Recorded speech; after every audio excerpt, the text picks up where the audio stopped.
The last month, I've been taking creatine every single day. There are a whole list of benefits linked with taking it if you're a bodybuilder, weight or power lifter. I could do this all day. All right, cheers. But what about if you're a cyclist? Haven't been sick yet, but kind of close. In this video, I'm on a mission to find out more about this legal supplement and find out for myself if it will make me ride any faster.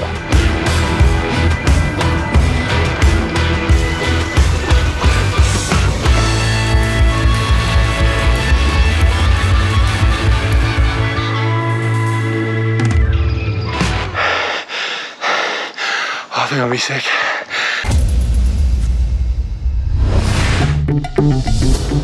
I've never taken creatine before, and despite hearing about it spoken of as a sports supplement, I'm coming at this totally blind because I want to discover if this is potentially a supplement that's worth taking for us cyclists, and also whether in hindsight this would have benefited me as a pro cyclist. To start with, this is a relatively cheap and legal sports supplement to take. What is key about it is that it's linked to improving your performance across short bursts of activity. Creatine is naturally produced in the body and it's stored in the muscles as phosphocreatine. And you can actually find creatine present in many foods, including milk, fish, mollusks, red and white meat. So it's already probably part of your diet. Phosphocreatine is a key part of your body's immediate energy system. It's used for really intense bursts of power between sort of 10 and 30 seconds. So theoretically, by supplementing with creatine, you can increase your body's stores of creatine, and therefore that phosphocreatine can be replenished quicker between these intense efforts, therefore increasing your performance across such short durations of effort, like sprinting, strength efforts, and anything that really involves a lot of power.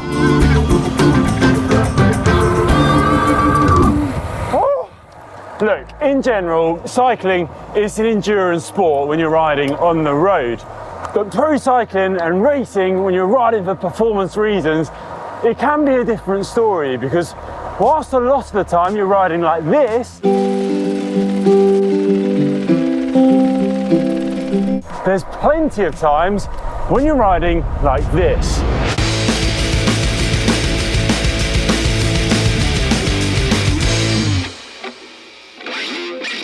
Now though, I am trying creatine. Previously, a daily loading dosage was recommended for taking it, 5 to 7 days of 20 to 25 grams. It's been shown that is no longer necessary, and my month of taking creatine has consisted of a low daily dose of 5 grams. So the truth is, as a pro, I really never considered taking creatine.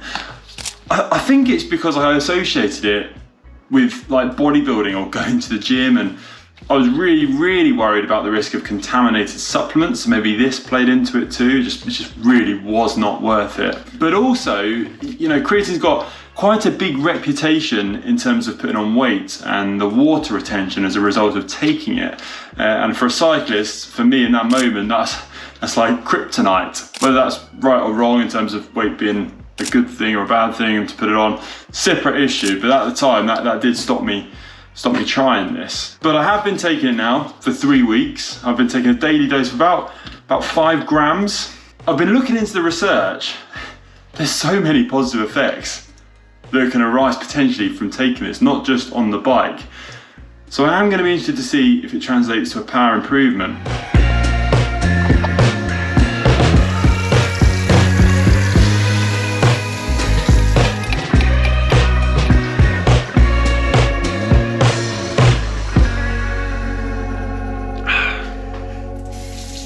To find out what the current research and knowledge is on creatine from an endurance standpoint, and also find out where my own preconceptions on this supplement originated from, I caught up with Dr. Sam Shepherd, Head of Sports Science at Precision Fuel and Hydration.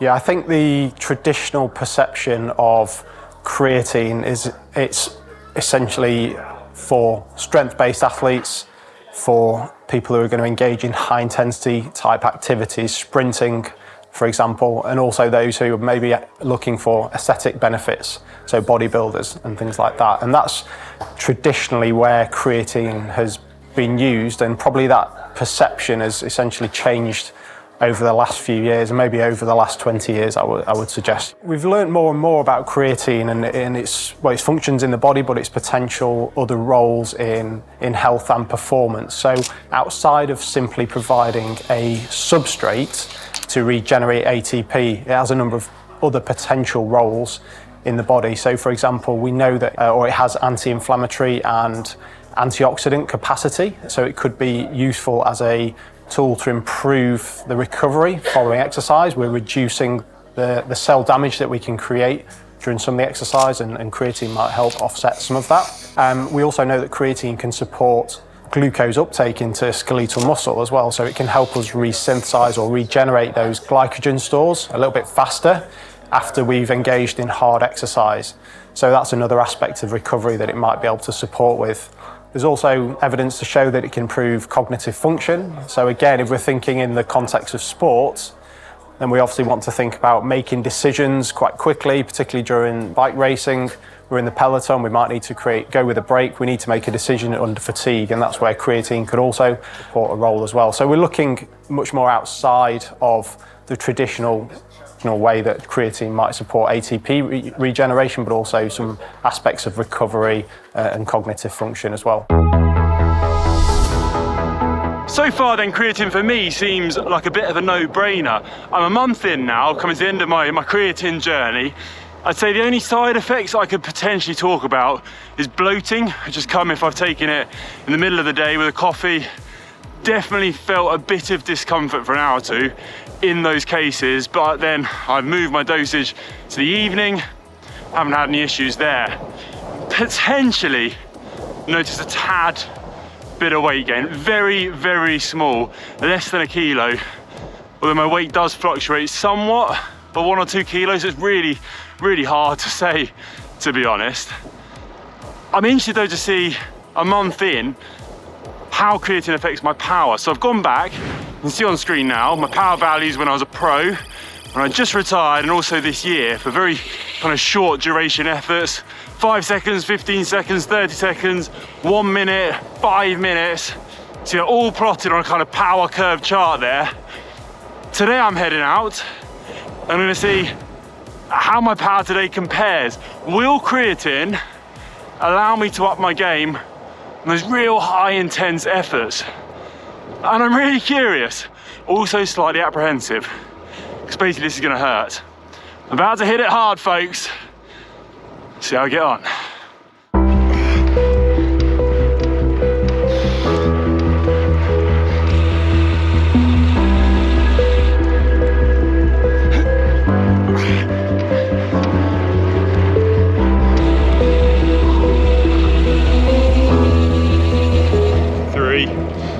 Two, one, and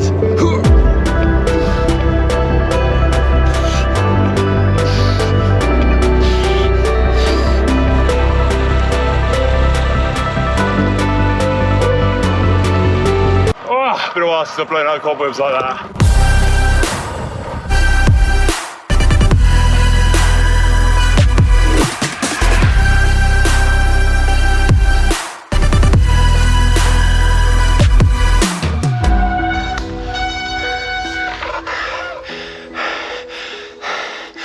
I think I'll be sick. Oh. 1 minute down. Just a 5-minute effort to go. Haven't been sick yet, but kind of close.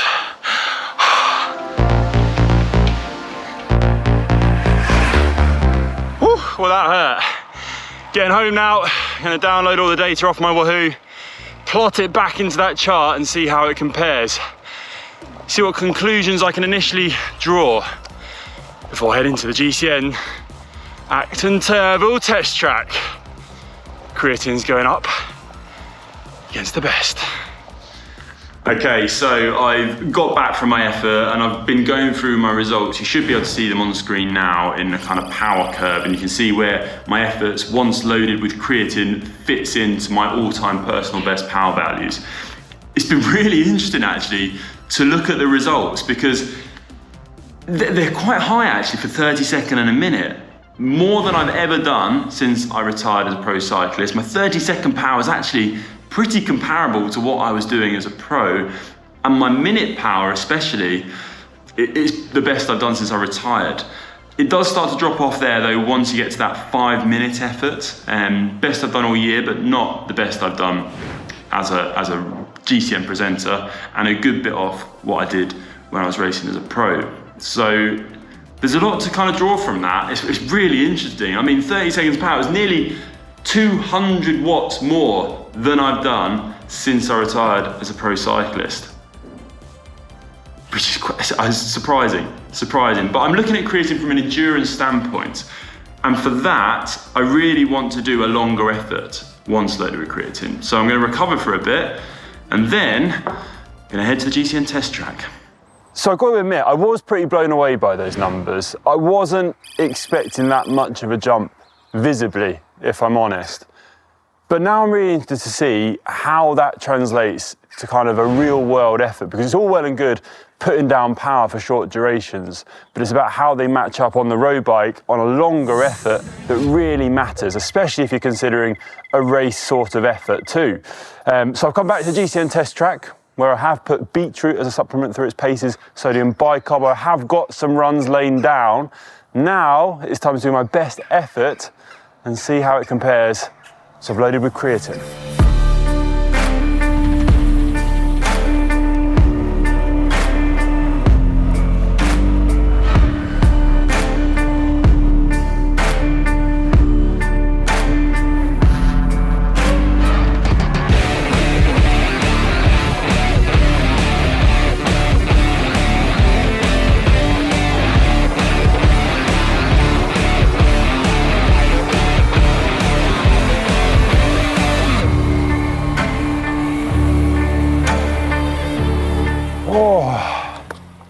Oh man, still hurts, like it always does.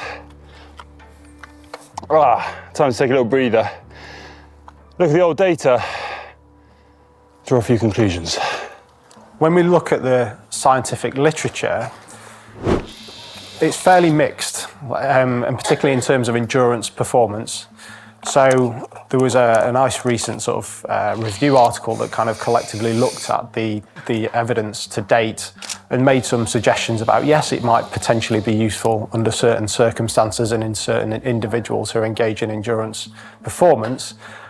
Actually, when there was, and this was about a year ago as well, there was actually a systematic review and meta-analysis conducted. And so a systematic review essentially synthesises all the evidence that we have in the literature to date, and the meta-analysis aspect kind of looks at that in a statistical manner and comes to a conclusion. So it clubs all that data together. What is it telling us to date? And unfortunately, the outcome of that wasn't too positive. The sort of headline takeaway was that creatine monohydrate supplementation wasn't actually effective for improving endurance performance. Now, when you look at the studies that were included in that meta-analysis, they have various dosing protocols. There's different performance tests that have been used, like time to exhaustion or a time trial performance. And so there's probably a little bit too much noise in the literature to come to a convincing statement one way or the other at this point in time. So I think looking beyond that literature and looking on an individual basis and at some of the benefits that creatine might provide to endurance athletes, as we've talked about, so that, improve recovery, maybe improve cognitive function, then it seems that there's an opportunity to potentially use creatine as a tool for endurance performance in some individuals, for sure. Some of the other issues in terms of maybe kidney function being poorer or affected by excessive use of creatine or prolonged use of creatine doesn't seem to hold true in the literature either. So I think it's fairly safe to use consistently, and we see that often with athletes as well. Right, I'm back at GCN Megabase. I've had time to analyse my effort and also kind of think about my own conclusions on creatine. Really interesting, because let's start with that longer effort on the GCN test track. I was slower than my previous personal best. Power's also slightly down, so 400 watts average, 14 minutes and 7 seconds time. So that is a little bit slower than sodium bicarb and beetroot when I tested those supplements on the same course. Now, conditions on the day, they weren't as good. Bit colder, road service wasn't as good either after a bit of rain, but still, power was down, and personally, I didn't feel quite as good on that longer effort. So, not a huge amount to take away from that. But when I look at those shorter efforts and those shorter power values, the 30-second power especially, minute power especially, that was quite a big eye-opener for me actually, in terms of how much I was actually able to improve my power going back many years there as well. And that is an area of my cycling which has always been my weakness too, especially when I look at when I was racing as a pro. I really struggled when there was a lot of sprinting, a lot of stop-start action, and I always was trying to work on that. So should I have taken creatine then? After what I've learnt throughout this video, yes, I would have done. And I think it would have helped me work on that area of my cycling, which would have really benefited me across all areas of racing. For the everyday cyclist, would I recommend taking creatine? For performance reasons, probably not. But I think there's nothing wrong with it either. I think personally, I feel that the drawbacks of creatine in terms of water retention, weight gain, not as much as people think. The potential risks to your health in terms of kidney function, that's kind of been shown to be disproven too. And when you look at all the research around creatine, there's so many potential benefits out there. You don't need that huge loading dose anymore either. It's a very small, minimal dose. And it potentially has a wide range of benefits for everyone. So for me, at the end of this video, hearing all the information on it, speaking to experts, I would continue taking creatine now. And I feel that it would benefit my cycling and my health in general. So that is my own conclusion. I'm not saying that everyone should go out and start taking creatine, but for me, this has changed my view on this supplement. But let me know in the comment section down below what you think. Have you ever taken creatine? What do you think of this supplement? Has it worked for you? Did you not like it? Did you have effects which kind of put you off taking it? Always love to hear from you all. Always love to hear from you in the comments. Let me know what you think of this video. If you did enjoy it, please give it a thumbs up if you found it useful. Thanks for watching. I'll see you on the next video. Will taking sodium bicarbonate today make me faster on my bike?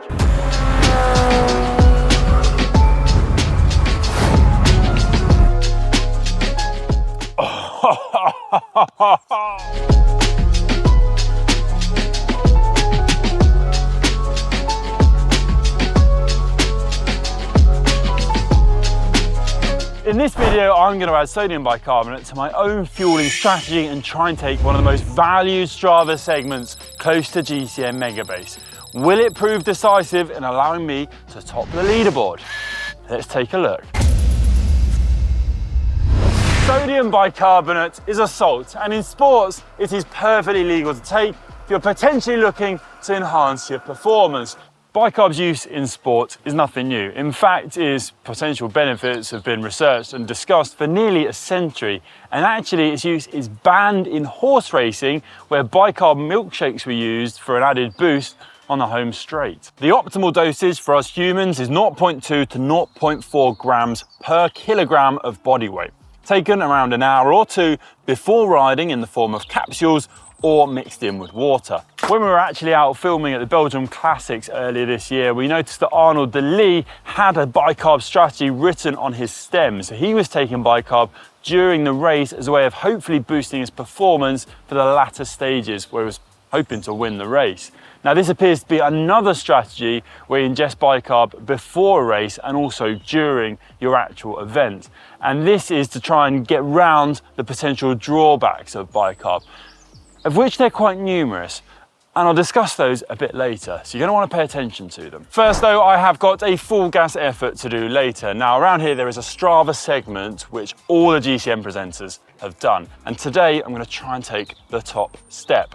I'm feeling good, I'm feeling in relatively good shape. Will bicarb prove to be the difference, that little bit of an edge that allows me to take first place? I'm about to find out. Inside this bottle, the correct dosage of bicarb for my body weight. I've mixed it with a bit of water. Now this is literally bicarbonate soda, sodium bicarbonate that you get in the supermarket in the baking section. I've measured it out, mixed it with the water. It's time to take my first dose. So I'm going for a strategy of 90 minutes before my effort. I'm going to take half of what's in this bottle, and then 60 minutes before my effort, I'm going to finish it off. And settle the stomach, see how I'm feeling, give it beans down the road. Bottoms up. It smells horrible. Oh, wow. Oh, I see why they recommend take some sugar or something nice afterwards. Right, gets chewing, mate. Definitely getting a bit of turn in the stomach.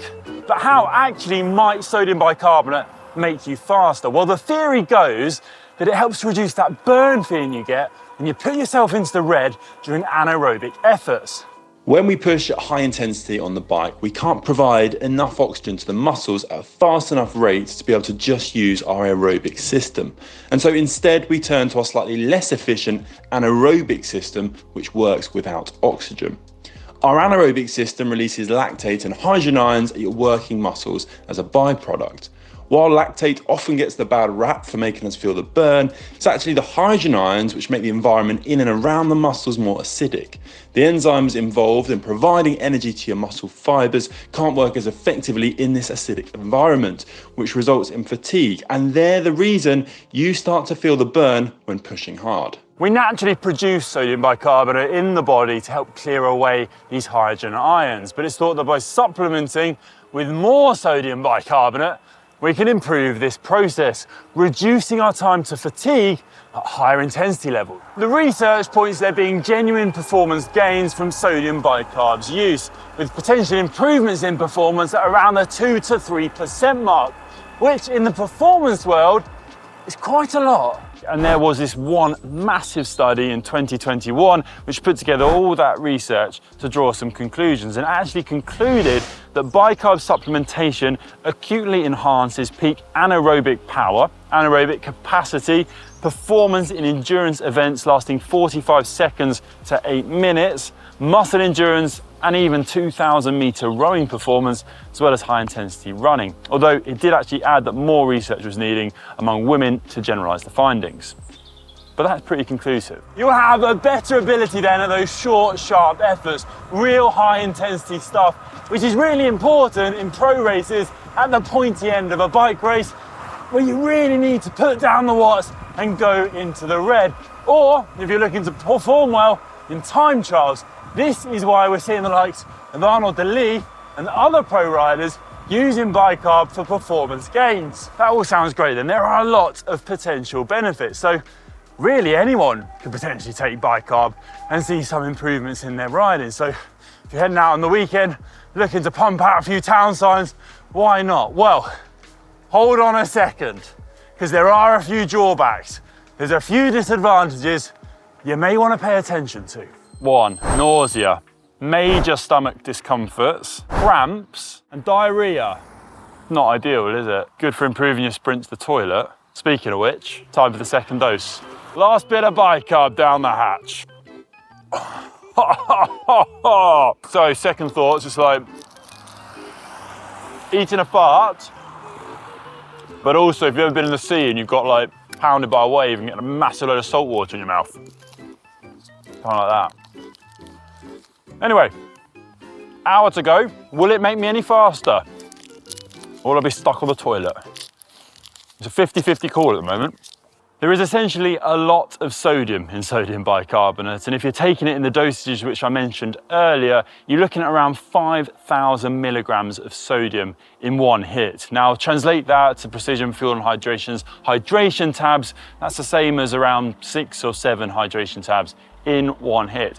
That is a lot. That is why you need to be very, very careful with sodium bicarb's use, because if you then start supplementing it with electrolyte drinks, taking on even more sodium, then quite easily you can reach hyponatremia or high blood sodium, which in the extreme is actually potentially fatal. It's the same reason why you shouldn't drink seawater. Essentially, ingesting sodium bicarb causes an increase in water retention, causing water to flow from the blood into your stomach. Lots of water in that stomach, sloshing around, you get the picture. That's where the risk of diarrhea comes from. So there are strategies out there that look to avoid this in terms of how you take on the sodium bicarb, how much and when you take it. But there's obviously risks involved that will potentially cancel out any performance gains. But still, professional cyclists are using it to their advantage. And I imagine if it wasn't working for them, well, they stop pretty quickly. So we heard from Lotto Destiny that some of their riders are using sodium bicarbonate in races, mostly where there's a really kind of explosive sprint finish on a steep climb or a sprint which some of their riders are really looking to target. And of course, in shorter time trials where you are constantly in that intense effort. So you can see here, this is actually Maxime Van Giels, one of their riders, and this is their stem. So they've got notes on their nutrition strategy throughout the race. And you can see their strategy for taking sodium bicarbonate is actually spread out throughout the stage alongside their usual nutrition from Precision Fuel and Hydration. So you can see that is what they normally take in the day. And they've got the caps there, so that's capsule form sodium bicarbonate that they're spreading out throughout the race. So riders are using it. They're finding it beneficial despite the potential drawbacks. My hour now is nearly up. It's time to do my full gas effort. What will I find out? Right then, I'm ready to rumble. I'm fully bicarbed up.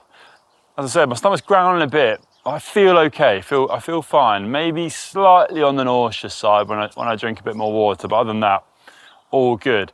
Now I'm about to take on a pretty hallowed Strava segment for us GCN presenters. We used it in our 2 versus 1 battle and series, which you may have seen on the channel. This is like our Alpe d'Huez, our Everest. And to top the leaderboard, I need to better 12 minutes and 37 seconds. My best power output here is 422 watt average. So it's gonna be a tough ask, but potentially with the bicarb, will it prove to hopefully be the deciding factor and push me a little bit faster? There's only one way to find out. Here goes nothing. I'm up for this one. I'm feeling in relatively good shape. Be quite nice to take a cheeky win on the leaderboard. Right, let's do it. 3, 2, 1, we're off.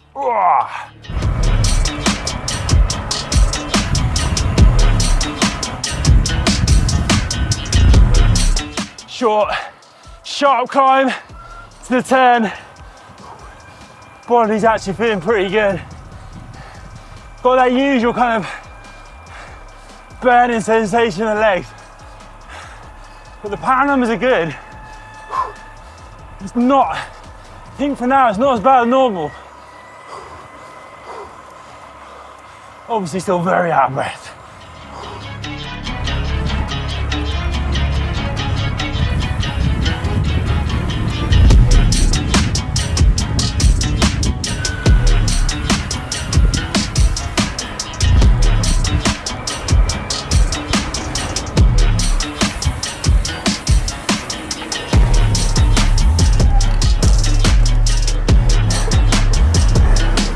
As hard as I could there. Quite enjoyed it actually. Did feel like I was able to really push into the red. Get my breath back, see what time I managed. Right, so I've recovered a little bit, I've had a bit of water and I've been going through my time compared to previous efforts on that same course. And you're probably wanting to know if I was any faster. Well, actually, I wasn't. I was 55 seconds slower than my best time. So I managed 13 minutes, 32 seconds, 411 watts average power, so around 10 watts less than my best, around 55 seconds slower than my best time, which was actually done in a team time trial. So I had others to share the draft with. Here I was on my own, and I was trying to kind of cheekily see if I could beat that previous effort. And even though I didn't manage it, I felt good. I didn't have any adverse effects. The stomach was okay. As I said, it felt fun. I was really able to push hard. and go into the red, like above my threshold, really into those kind of anaerobic zones, above 500 watts even, plenty of times, where normally I'd really pay the price for that and I'd massively drop off, whereas I was able to keep quite stable throughout the effort. So I could, you know, go into those intense efforts, recover from them, and still feel good afterwards. Now, it's impossible to say if that was the bicarb today or if that was just me feeling good, but I can say from my own experience, I didn't feel bad. I enjoyed the effort. I was able to go pretty deep, and I was able to put down a pretty solid effort relative to my own ability at the time. So for now, I'm not going to knock bicarb. I was kind of almost expecting there to be a bit of a disaster, but from that experience, went pretty well. So after my effort, it's fair to say that there are potential performance gains there. It's hard to say that there's not anything that you're going to benefit with sodium bicarb. It's also hard to say that you really will benefit from it, especially when you take into account the potential drawbacks and negative effects. Should you use bicarb in your fueling strategy? I'm going to say probably not. I think at the end of it all, there are a whole load of other things that you can do to improve your cycling performance. They're going to make a much bigger difference.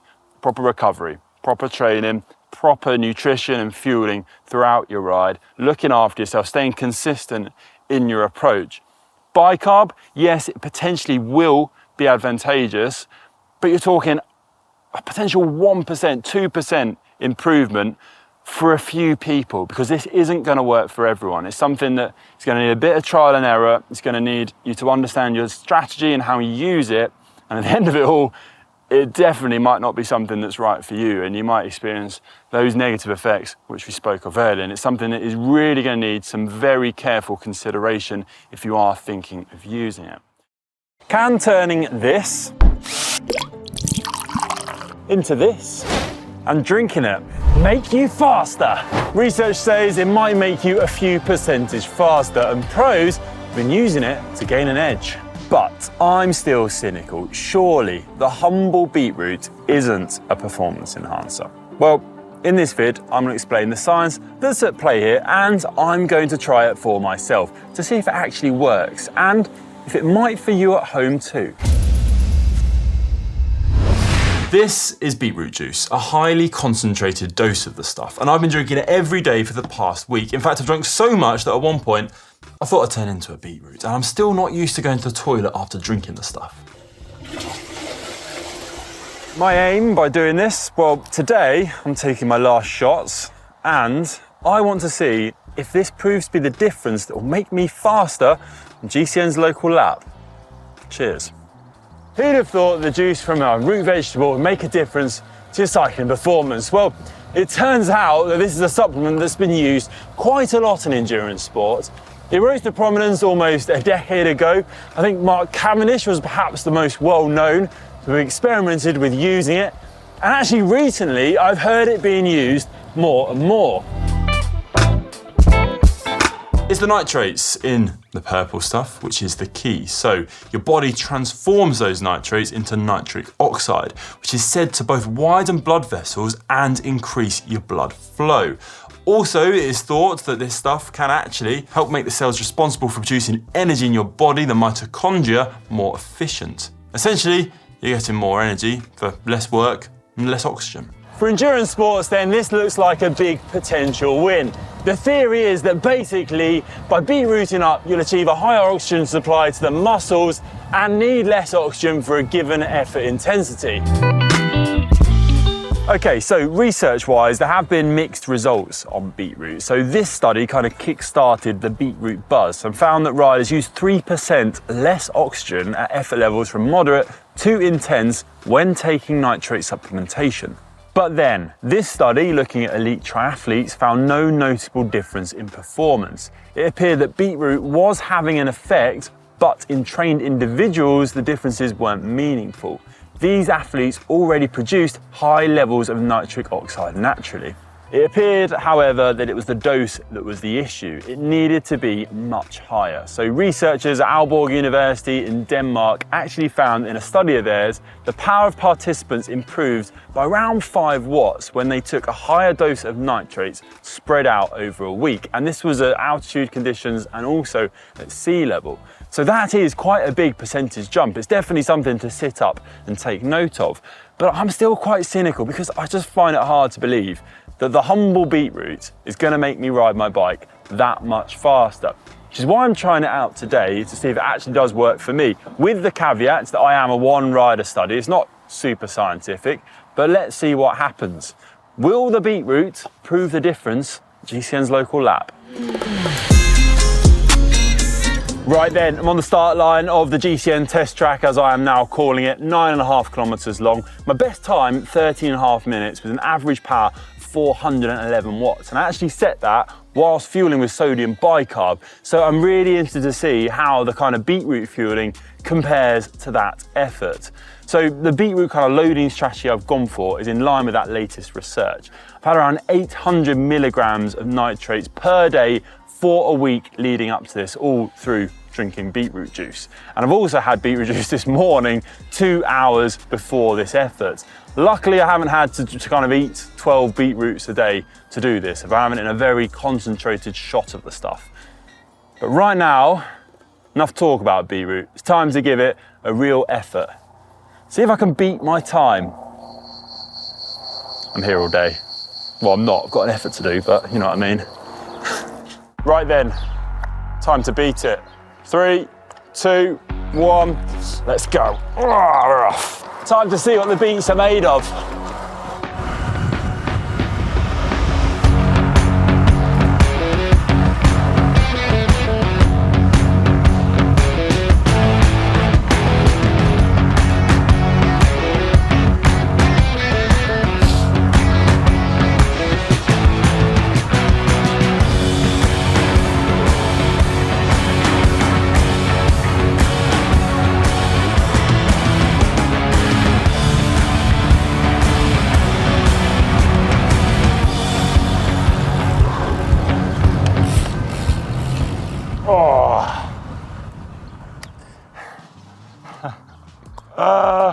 Oh, that's quite hard. Conditions weren't massively favourable. A little bit windy, but I felt good.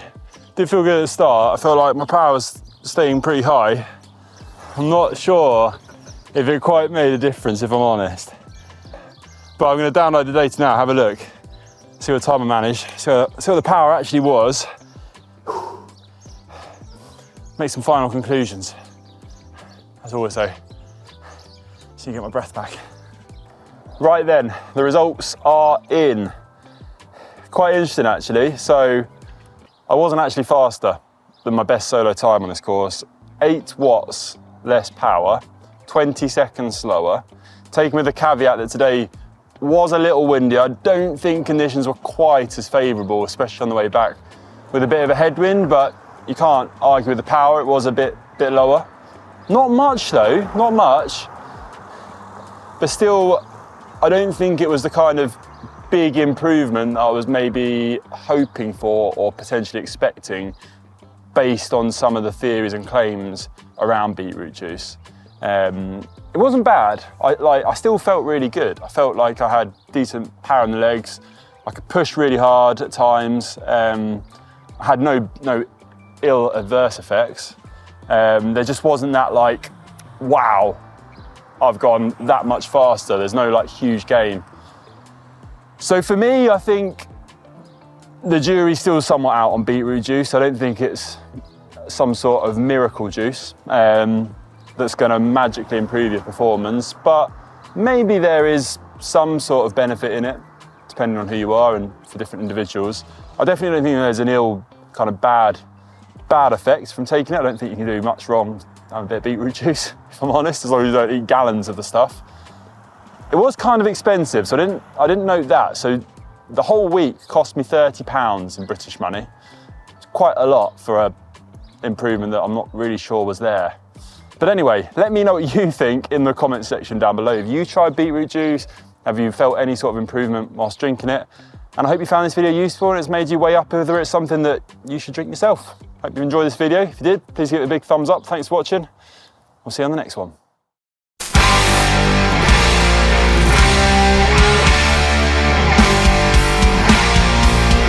Testosterone. It's something that every single one of us has in our body. But what is it? And what does it do? What are the potential health consequences of having abnormally low levels of testosterone?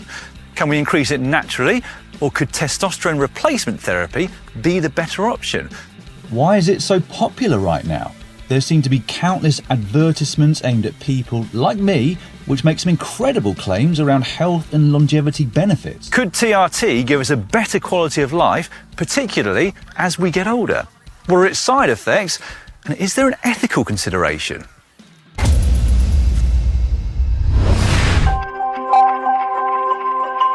Let's start with the basics. Testosterone is a hormone. It drives a lot of changes in the body during puberty, especially in males whose levels of testosterone can increase by up to 20 times through that period of life. In adults, it plays an important role in maintaining or boosting strength, muscle mass, bone density, mood, energy levels, and sex drive. It does so by increasing protein synthesis, which is how your body creates new muscle tissue, by stimulating bone formation and by affecting the levels of certain neurotransmitters in the brain. There's a large discrepancy between testosterone levels in men and women, so on average, men have about 20 times as much in their bodies. But there are also fairly substantial differences between people of the same gender. Some of that is down to genetics, but it can also be down to lifestyle. So diet, exercise, stress and sleep can, and often do, play a role in testosterone levels. The other factor that I haven't mentioned yet is age. So in men, testosterone levels start to decline somewhere between 30 and 40 years of age, and on average, across the population, that decline is around 1 to 2% per year. In women, there's also a drop with age, but that decline generally comes around the time of menopause. It doesn't drop off a cliff like estrogen levels do, but it does drop. Is all or any of that a problem? Well, it certainly can be. Abnormally low levels of testosterone can result in reduced energy levels, weaker muscles, and lower bone density, so it's not great for your body. And more recent research shows that testosterone decline is probably not good for your mind either. Mood swings, difficulty focusing, even depression are linked with low testosterone. I should, though, caveat that by saying it's less conclusive whether the link is one way, i.e. there's a chance that bad sleep, bad diet and a lack of exercise are leading to low levels of testosterone and also to changes in brain function.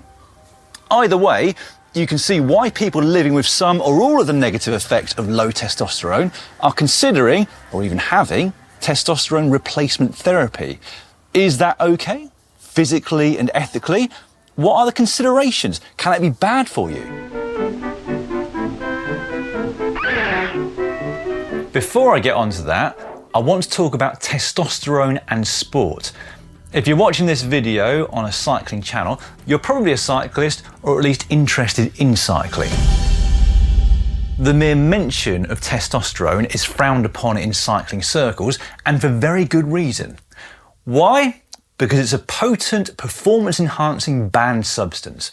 Pro riders who've tested positive for it or admitted to using it over the years include, but are not limited to, Floyd Landis, Stephen Rooks, Gert-Jan Tjörnesser, Jesper Skibby, Francesco Casagrande, Laurent Roux, Tammy Thomas, Kirk O.B., Lance Armstrong, Jesus Manzano, Aitor Gonzalez, George Hincapie, Patrick Sinkovitz, Christian Morini, Matthias Kessler, Bjorn Leukermans,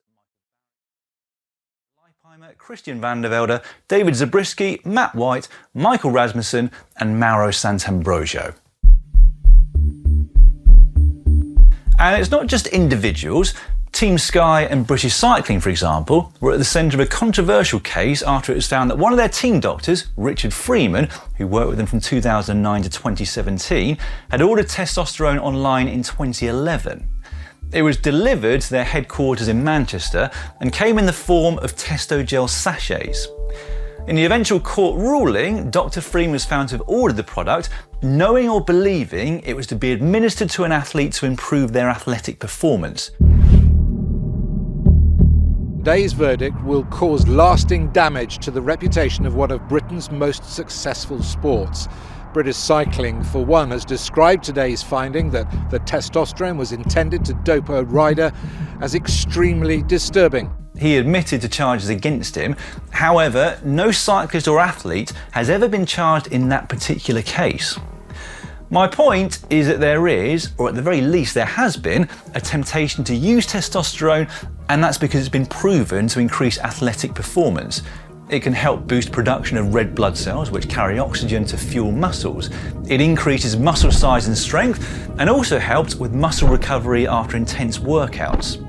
As mentioned before, it can also increase energy levels, but it can increase confidence as well. Like I said, it is potent. Now, since it's a hormone that's been abused by cyclists and lots of other athletes over the years, it's no surprise that it's a bit of a taboo subject in the world of sport. It's also got an association with bodybuilders and gym bros, which perhaps dissuades or deters others from looking into whether it could help them have a better quality of life. However, most of us aren't bodybuilders or pro cyclists. Most of us don't even compete. So is it something that some of us should consider using?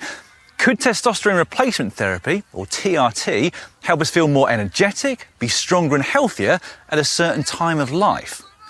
I'm not qualified to answer that, but I have found a man who is. My name is Simon Saunders. I'm a consultant physician in diabetes and endocrinology and general medicine. I work up in Lancashire. And part of my clinical work is dealing with patients who have problems with testosterone and come to my clinic to see me about it.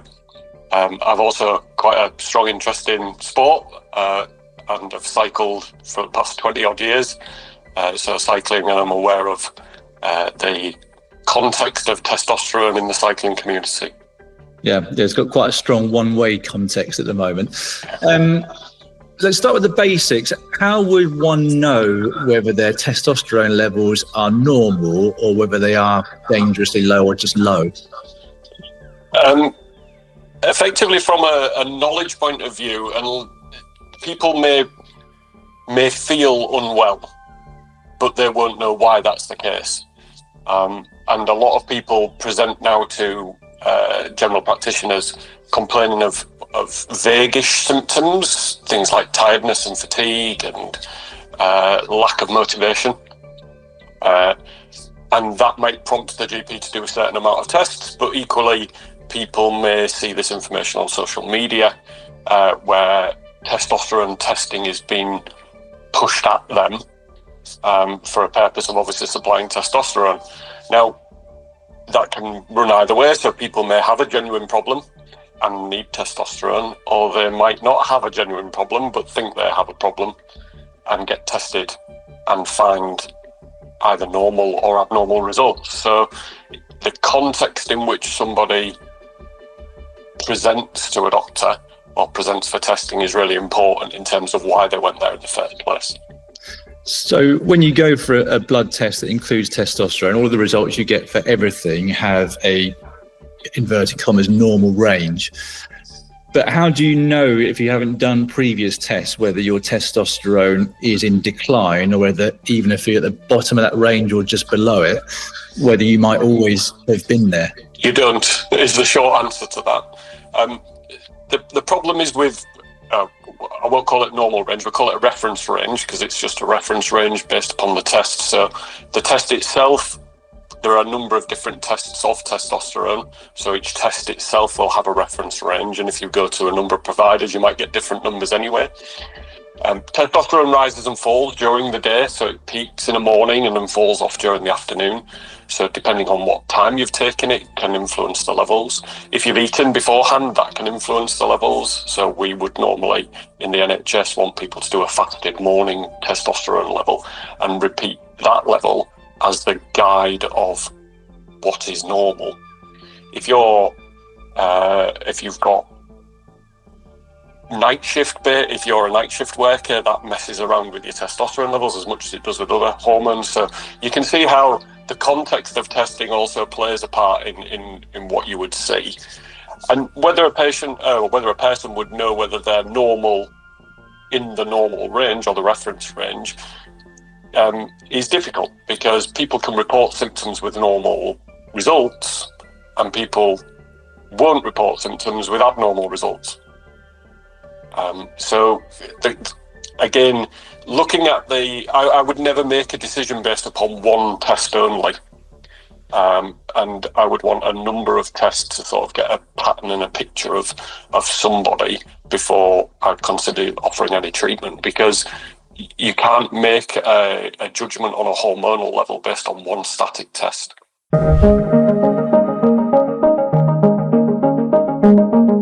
As Dr. Saunders mentioned there, individual testosterone levels can fluctuate throughout the day.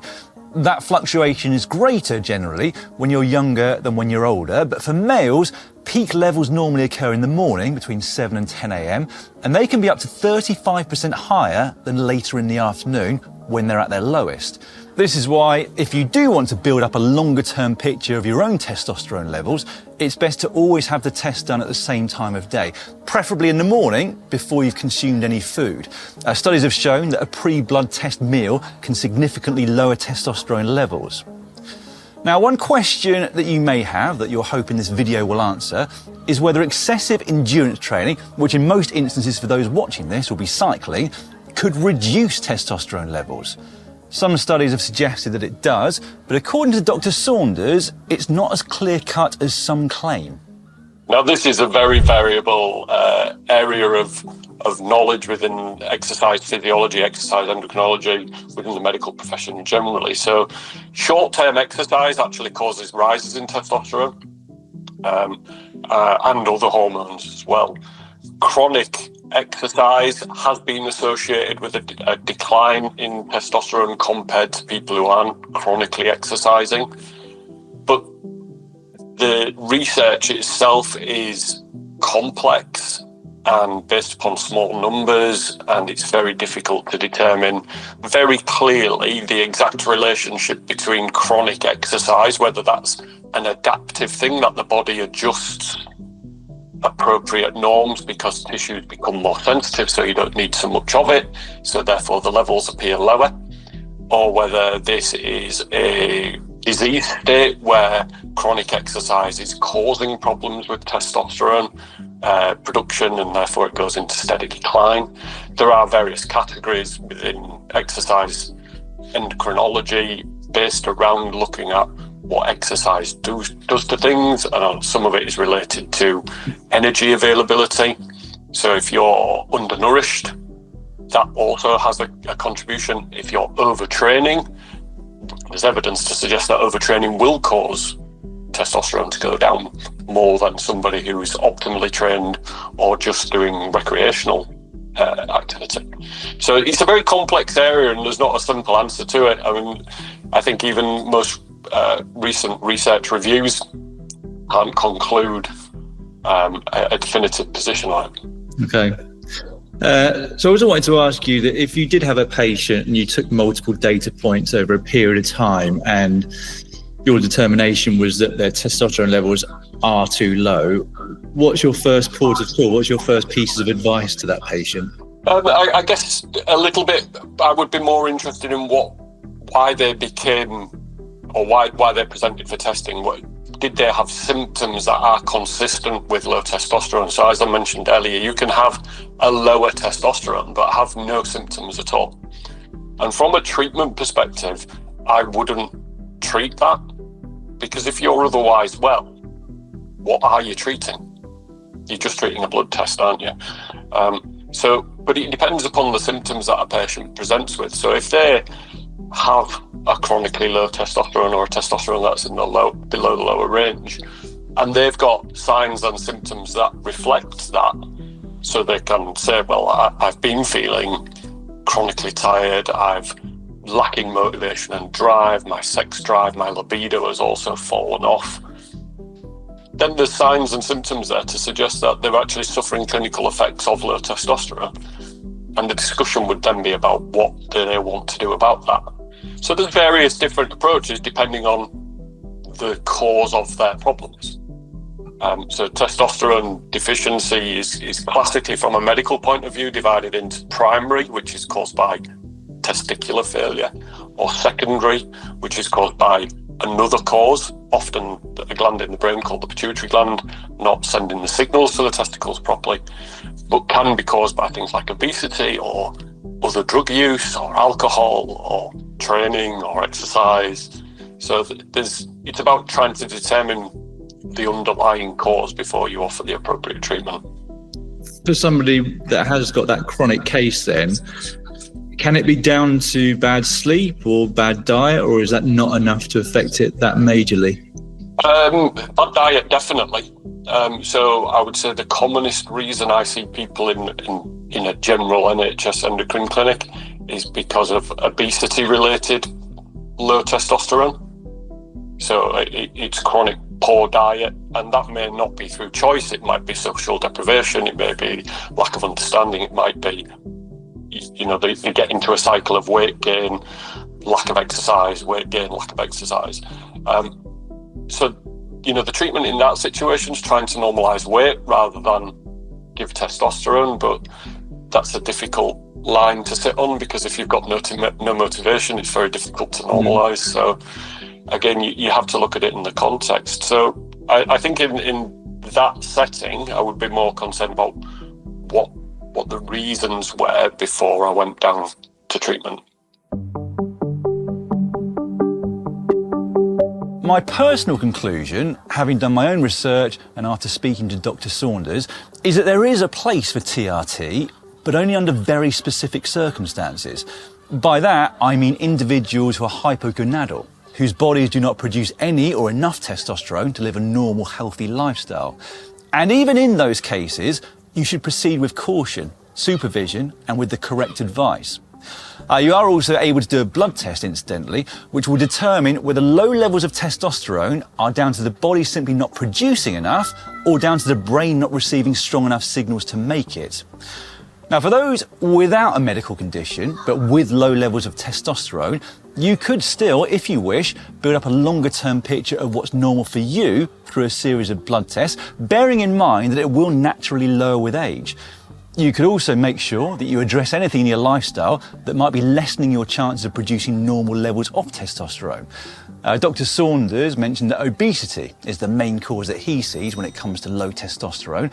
Scientists and doctors think that might also be the reason why testosterone, on average, are at lower levels now than they were 40 years ago at population level. But in extreme cases, it might also be the exact opposite to obesity. Overextending in endurance exercise whilst under fueling is probably not going to be conducive to retaining healthy testosterone levels. So, for example, a study conducted at the 2011 Ironman World Championships found that only 9 of the 22 triathletes tested showed levels of testosterone that would be considered normal. So, like most things in life, balance is key, as is listening to your body. In general, a well-balanced diet containing essential fats and adequate protein will help keep your testosterone levels where they should be. Strength and resistance training has been shown to have a very positive effect on testosterone levels, and the more muscle you can employ during that resistance workout, the better the effect has been shown to be. i.e., bicep curls alone are not going to be as effective as a bigger compound movement like a squat. Beyond that, sleep is a massive consideration. Most of a man's release of testosterone occurs during sleep, and so if you don't get enough of it, or if it's inconsistent or disrupted, that will in turn disrupt how much testosterone is secreted. Dr. Saunders also mentioned that alcohol can negatively impact testosterone. Drinking an excessive amount interferes with hormone production and has been shown in multiple studies to reduce testosterone levels. However, the effects of nicotine are less clear-cut. In fact, the studies that have been done on nicotine and testosterone have had conflicting results, some suggesting it can lower it, and others finding that it actually increased it. So there are lots of fairly basic lifestyle choices that you can try to change or improve to have a positive impact on your testosterone levels. TRT is an option if you're hypogonadal, but you need to do your research and know what you're getting into. There are a lot of potential side effects to injecting a steroid into your body. They include mood swings, hair loss and hair gain in the wrong places, and reducing or even stopping your own body's ability to produce testosterone naturally. TRT definitely has its place for some people, and there are some very positive outcomes for those people. You just need to know what you're getting into and make sure that you're being well advised. Just finally, what about the ethics of TRT? If you decide to go down that road and you compete at a race of any standard, people in that same race are going to be a bit pissed off if you beat them and they subsequently find out. But should they be? That's another question I put to Dr. Saunders. Wanted to talk to you about the ethics of TRT for somebody that's competing. And obviously, I don't mean in professional sport because obviously it's banned under the World Anti-Doping Agency. But there will be masters athletes out there who do have low testosterone, who are advised to try TRT to get themselves back to where they feel they should be. But of course, if you're competing against someone that you know has had TRT and they beat you, you are rightly going to feel a bit hard done by that they've effectively artificially boosted their performance. Where do you stand on that kind of thing? I think if you're replacing a deficiency or an insufficiency to normality, then I don't have a problem with that. So if you're a 50 to 60-year-old man competing in an endurance sport and you've had appropriate assessment and you've found that your testosterone is subnormal, low normal, and you have symptoms that may be consistent with it, and if you replace that testosterone to what I would say would be normal levels for that age group, in the middle of the reference range, then that's fine. I don't see that, because the assumption is that people who don't have those symptoms are also in the reference range. I think the problems come when people push the envelope and they're trying to just top out towards the higher levels of testosterone that they can try and achieve. That is effectively covert doping, isn't it? Yeah. Now, whether this provides a short-term benefit in exercise is debatable, because it's more likely to be the effects of sustained chronic levels of normal or high normal testosterone that provide an additional benefit, such as that you'll see a rise in hematocrit, you'll see hemoglobin rise. For oxygen transport, that's clearly better. You'll see a more efficient metabolic state, and you can potentially see more stronger muscles or muscular efficiency. So, and that's the classic cycling reason for doing so, isn't it? But that wouldn't happen at physiological replacement, and therefore that's why I think it's reasonable for those people to sort of optimize, return to normal their physiology. But it comes back to, why is it abnormal in the first place? And, is it because they're chronically over-exercising that their testosterone's low in the first place? Yeah, it's quite a dilemma, isn't it? Because, obviously I competed in the sport professionally, and the reason that I didn't do better was because I wasn't genetically as, obviously there's a bike handling and positioning component and tactics, etc. But primarily it's down to my genetics not being quite as good as the top riders at the time, the top riders now. And so I could sort of say, my levels aren't the same as yours, so I need to boost them. It's a very different case in the professional world of the sport, but you can see why masters athletes who haven't taken any supplements along those lines might feel a bit hard done by. But equally, people can take herbal and plant-based supplements that aren't testosterone, that in some cases do cause a small rise in testosterone. Is that equivalent? Because they're supplementing with other things? Yeah, true. So it's a very debatable area in amateur sport, isn't it? What do you do to optimise your performance in really what is a game?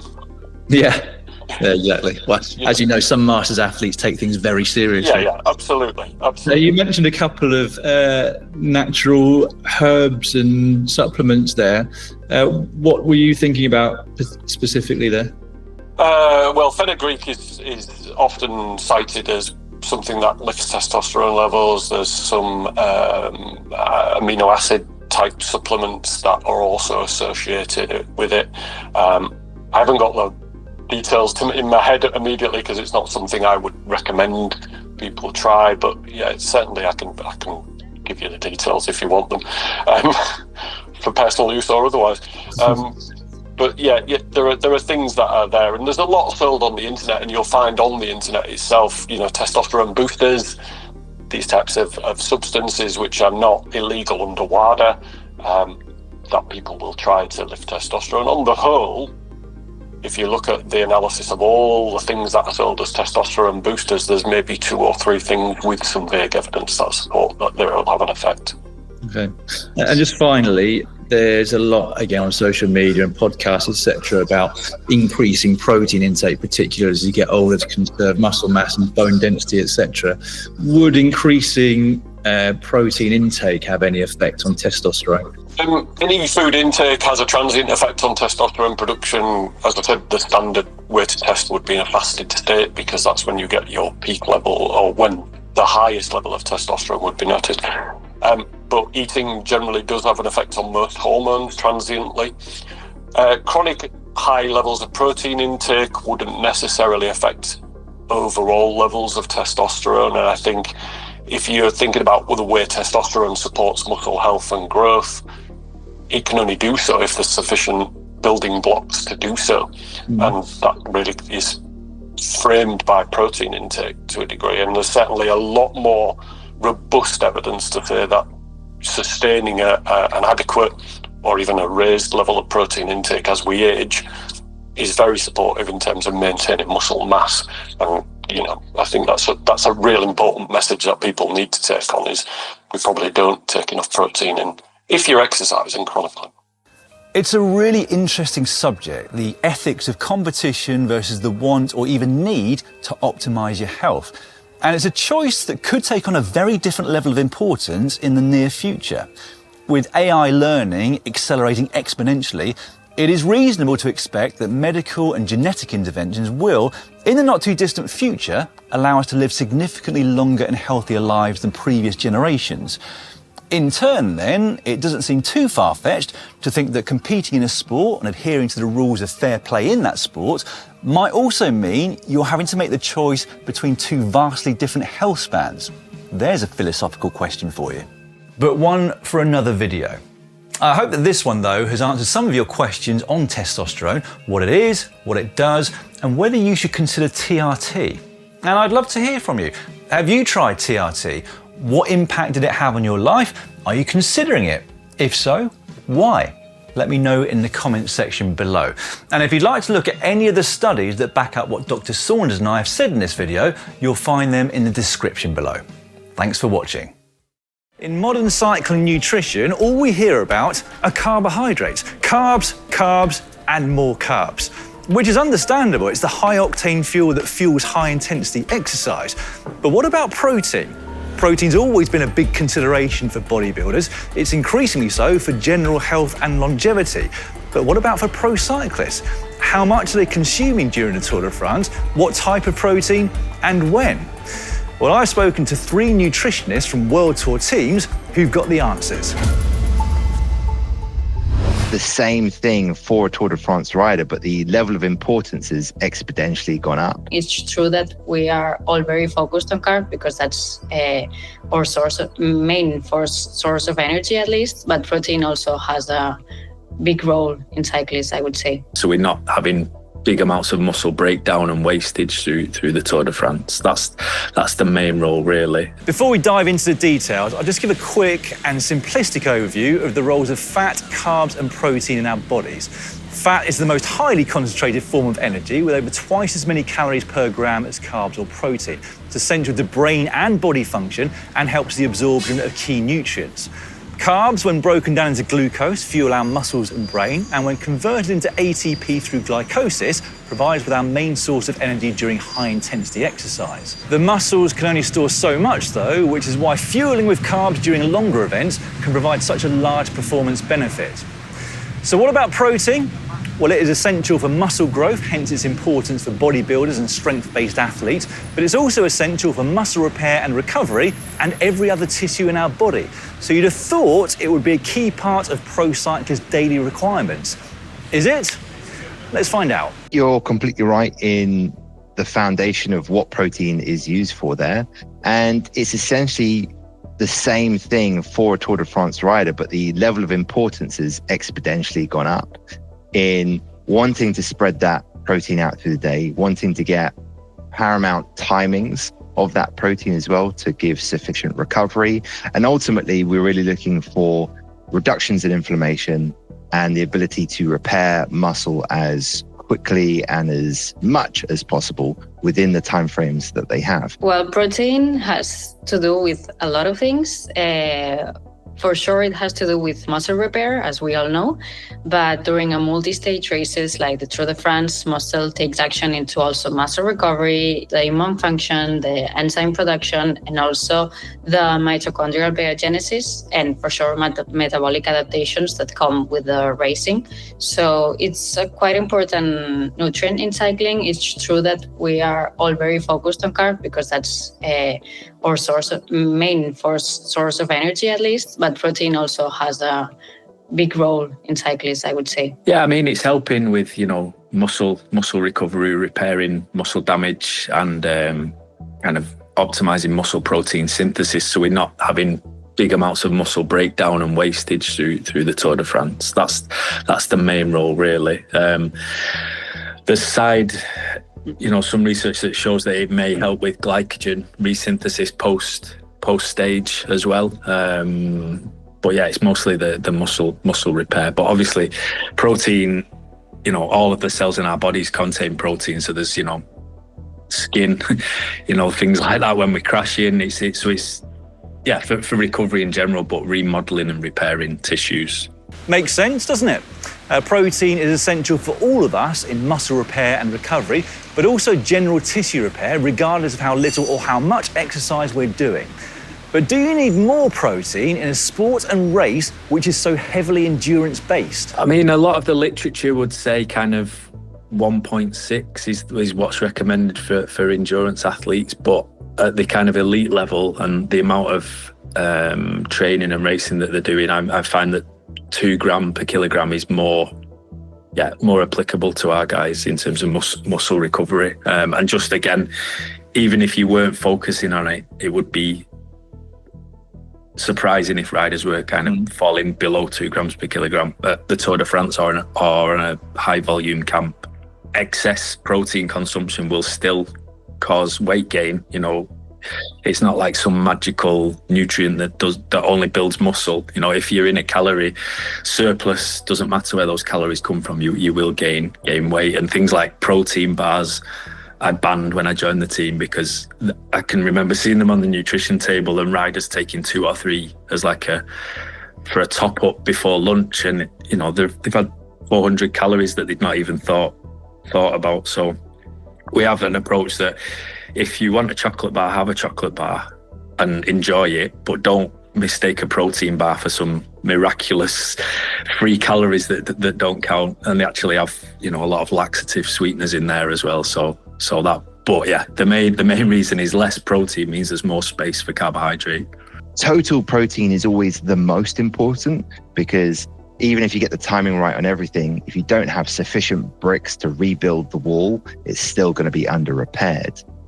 But when we then look at obviously a Tour de France rider where timing is also important as well as total, it's about getting the total protein balance through the day, making sure that we're stimulating that recovery process at breakfast and immediately after the stage, and continuing that through into the evening, as well as just before bed with an evening snack to keep a steady flow of amino acids released through the night.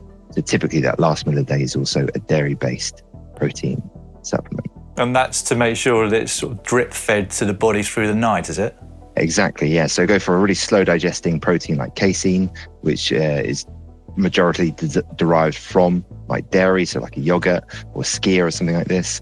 And we're just making sure that we're getting sufficient amounts at these different timings to make sure that we're always maximally stimulating that recovery process of muscle protein synthesis. We take that into account, and we know that if a cyclist gets in a crash and gets road rashes, we need to increase the protein, because I'm not sure exactly the protocol because I'm not a physiology expert, but it is true that it gets into the injury and it helps recover the tissue. So it's essential to include slightly more protein than in a normal racer that hasn't crashed or anything. Yeah, so if it's too low, then there will definitely be an impairment in the ability to recover the muscle and rebuild that wall, as we mentioned. But in terms of having too much, it's more of a case of, is it going to then take away from the other things that we need? So like mainly carbohydrate in this instance. So we'll have a certain requirement of carbohydrate both to fuel the race and to make sure we perform adequately, and also enough carbohydrate to replace all those spent glycogen stores and get ready again for the next stage. So if you're having so much protein, it's taking away from that. Or, of course, protein is also very satiating, it's very filling. And if they get so much protein that they feel really full and then feel unable to eat more food, then that can also be an issue, because then you're trying to really force them to eat a bit more and they're struggling. And it's already a bit of a battle sometimes when it is such high amounts. You know, when you're doing low carbohydrate training, the body will start to use amino acids and muscle protein for fuel. So if you're not supplementing that quite aggressively around training, then there's more chance of breakdown and becoming weaker. But over the past 5 years, because we're now much more carbohydrate dominant, we're matching energy balance and we're really avoiding periods of low carbohydrate availability. So for me, it's not as kind of critical. But just with the sheer amounts of food that riders eat in the Tour de France, it's very hard to have a low protein intake. You know, even if you were kind of vegetarian, the amount of pasta, oats, rice, bread the guys are eating, when you look at over a day, you know, a 7,000, 8,000 calorie day, you're hitting quite a lot of protein in the daily amount just by default. So we don't go too high with mealtime portions. Typically, 100, 150 grams of chicken or fish would be what we would be using for a evening meal or lunch. Breakfast might be 2 eggs or a skier, so it's not huge amounts. And for me, the most important thing with protein, with the hierarchy, is the daily total. And it's very easy for our guys to hit 2 grams per kilogram without even trying to. So it's not something we go after aggressively, because they just hit targets quite easily. We start on the carbohydrates and energy, and then the fat and the protein kind of fall out of that. So, protein intake is reasonably high. 2 to 2.5 grams per kilo of body weight per day is actually at the higher end of recommendations even for bodybuilders. But as our experts pointed out, it's not hard for the riders to meet that mark because of the huge number of calories they need to consume each day. There's even the risk that they consume too much protein and it either prevents them consuming enough overall calories, or conversely, puts them in a caloric excess that leads to unwanted weight gain. Protein, though, comes in many forms, so I was keen to find out how specific riders need to be in terms of what form their protein comes in, whether timing of that intake is important, and whether they ever consume any during the stages to increase speed of recovery. What we do, I can give you an easy example. For example, on breakfast, we would do some carbs for sure, and then some protein for sure, 20, 30 grams of protein. Then during the race, we wouldn't include any protein. That's the team's protocol. And then as a post-race, we would do just right after the stage, immediately after, we would include the tartary, as we all know that it's very popular for the antioxidant effect, and also a recovery shake. We work with Amax, and they have a recovery shake with 20 grams of carbs and 20 of protein. And this is like a fast recovery to make sure that the glycogen resynthesis and also the muscle repair starts right after the stage. Then they shower, and then they would do a proper meal with real food, with carbs and chicken, eggs, whatever. And then, depending on the rider, if they can eat more or less right after the stage, then we would do a snack or not. And then we would have a proper dinner, also prioritizing whole foods. And then, if necessary, because the rider has crashed or they are injured or anything, or they just are not recovering very well, then we would put a protein before bed.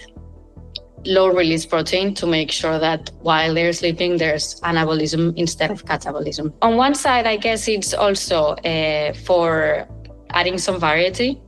And then on the same place, red meat or legumes can be harder to digest, so we don't want to compromise having digestion problems or having to go to the bathroom too much. So we kind of avoid high fiber or slower digestion foods before important stages, because we need to make sure that the riders are fueled well and don't have any troubles with fueling both on and off the bike. Yeah, and there's evidence showing that more and more. Like when you're just looking at pure muscle protein synthesis, it's actually fine to have larger amounts in less frequent sittings, rather than the old adage of you have to have 20 grams every 4 hours else your muscles will waste away. I think as the scientific techniques improve and we know more, then the timing is probably less crucial. With protein, I would say the opposite for carbohydrate, because we're trying to, from them crossing the finish line, we've essentially got 18 hours to get as much muscle glycogen restocked as possible. The only time that I would say protein is time relevant is periods of, like, if fasted training or low energy availability, or if somebody's maybe in a big calorie deficit, then we would focus more on the timing of protein, but that's not really something we do too much of in this team. So we keep it to very high amino acid profile and fast digesting protein in that immediate post race fueling, and that's of course just to give rapid replenishment and repair in that time period. But the rest of the day, it is just making sure that we're getting all the essential amino acids and at least a sufficient amount of protein in it. So that could be obviously the standard eggs at breakfast, and then moving to chicken and other meats and fishes later on in the day, and just making sure that we get adequate amounts. No, I mean with vegan and vegetarian athletes, we don't have any in this Tour de France squad. You probably need to go a little bit higher, most of the research would say, because some of those proteins maybe aren't as bioavailable or absorbed as well. So you probably need to have a bit extra. And I think for vegetarian riders, that's fine. That's quite easy to do because they're still consuming yogurt and eggs, so that's not a big thing. But I think with vegan riders, I've not had any in the Tour de France, but it's then starting to think about the fiber load of some of those, vegan sources. So you'll probably have to supplement a little bit more there. But it's not something I've had experience with in the Tour de France. But I've worked with vegan and vegetarian athletes before, and I think generally as a society, we do eat too much meat, don't we? We eat too much animal protein. You can't get away with that, and we try not to use too much. Not using it excessively, being quite careful with our portions. Does a rider have any protein at all during a stage? No. There's not really any rationale for it that I would see. It's more important that they're getting the right amount of carbohydrate in. The racing is so fast and aggressive. There is potential for stomach discomfort if you start throwing protein in the mix there.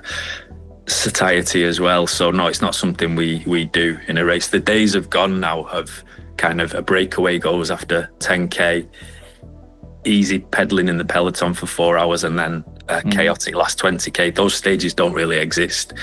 I know that teams may used to use protein on those kind of stages to help riders in an energy deficit, but it's not an approach we use. So it sounds like protein intake during a stage is a thing of the past. Teams had certainly experimented with it, but with the intensity increasing year on year, plus more and more knowledge on optimal dietary timing, it's no longer a consideration. My last question then was whether excess protein is a potential problem in the off-season when pro cyclists are doing fewer kilometres and often spending more time in the gym. Is there a risk they could put on unwanted muscle? What we started to do previously at EF is I would get multiple DEXA scans through the year to monitor what their body composition was like pre-season, mid-season, and end of season, to see both what the toll of the season has been on them, but also to keep a great monitor on their body composition and seeing where and if they've lost fat, if it's the purpose or not the purpose, and same for muscle mass. And it can definitely be a case that they're not wanting to gain muscle mass in their upper body, that, you know, that is a cyclist overall, unless maybe they are a sprinter. And even then it's not completely needed. So I don't think they'll consume so much protein and train so much that they're suddenly going to come back off preseason like bodybuilders. But it's definitely a thought process that we go down in terms of what's the program they're being given, what's the nutritional ratios that they're going to do. I think a lot of riders probably in off season probably just want to chill more than anything.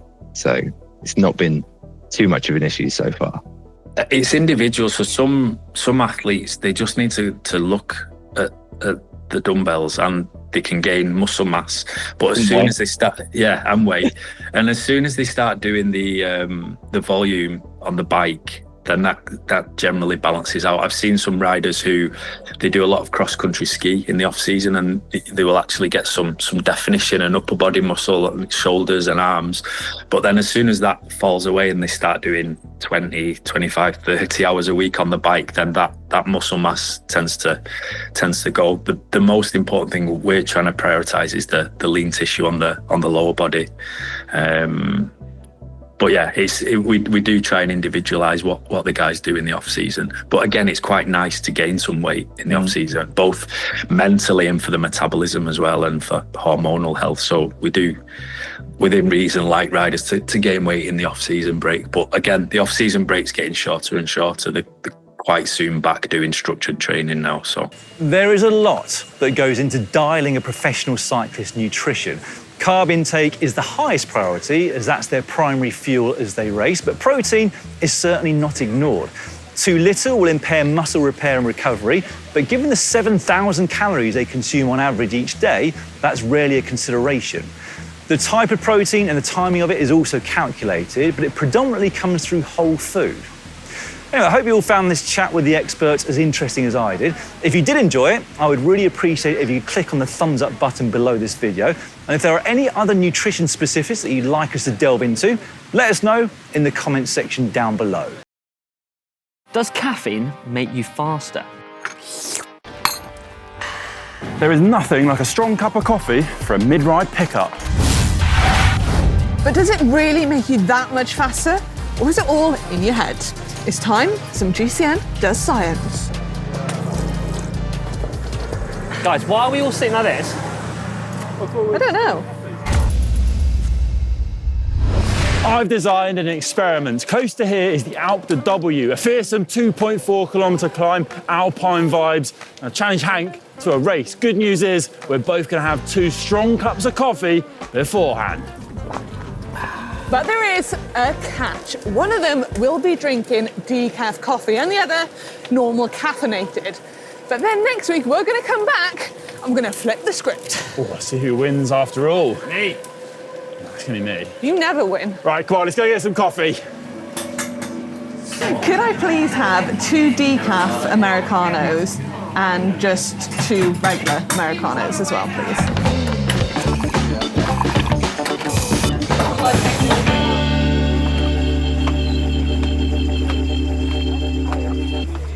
Oh, morning coffee.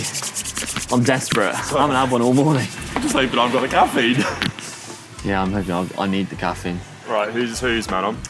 So. Oh, why'd you get black? So you can't tell the difference? Oh no, actually I'll go like this. What? I'll go like this. Oh, I really don't know who's. Right. What? 2? Yeah. You need to get the caffeine in you. You need to really feel it. If you've got caffeine, that is. I'm actually really interested to know if caffeine makes a difference. I kind of relied on it for the last 10 years. I've needed it. Well, but is it all in your head? That's it. I mean, I'm wondering if it's a placebo in some form. But anyway, to get us through the science, let's hear from Andy from Precision Fuel and Hydration. Give us the lowdown. Well, I take it. Bottoms up. Bottoms up, old chap. Cheers. Caffeine is one of the few supplements out there that's actually proven to enhance athletes' performance. It's a stimulant and it works on the brain, the central nervous system and on the muscles, so that it enables you to go faster and push harder for longer if you use it in the right way. Figuring out if caffeine is really going to work for you is probably something that you find out as an adult as part of your lifestyle. If you're someone who drinks coffee and tea and caffeinated soft drinks and gets on well with them and feel the benefits of caffeine without some of the downsides, then there's a strong likelihood that caffeine's going to work for you as an athlete as well. Not everybody responds to caffeine in exactly the same way. I hate coffee. And that's down to genetics and metabolism. Some people metabolize caffeine really quickly and get a lot of benefits from it without the downsides. Other people metabolize it slowly and they don't get the benefits. Genetic testing can help identify this, but most of the time people learn this through practical day-to-day life because they decide whether a cup of coffee in the morning really helps them or hinders them for their day.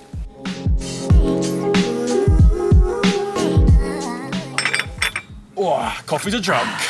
How you feeling? I'm feeling alive, I'm feeling ready. No idea if I've had I'm caffeine. so interested to know. Right, time to hit the climb. This one's a big one of my favourites, and it's for sure gonna get our heart rates going.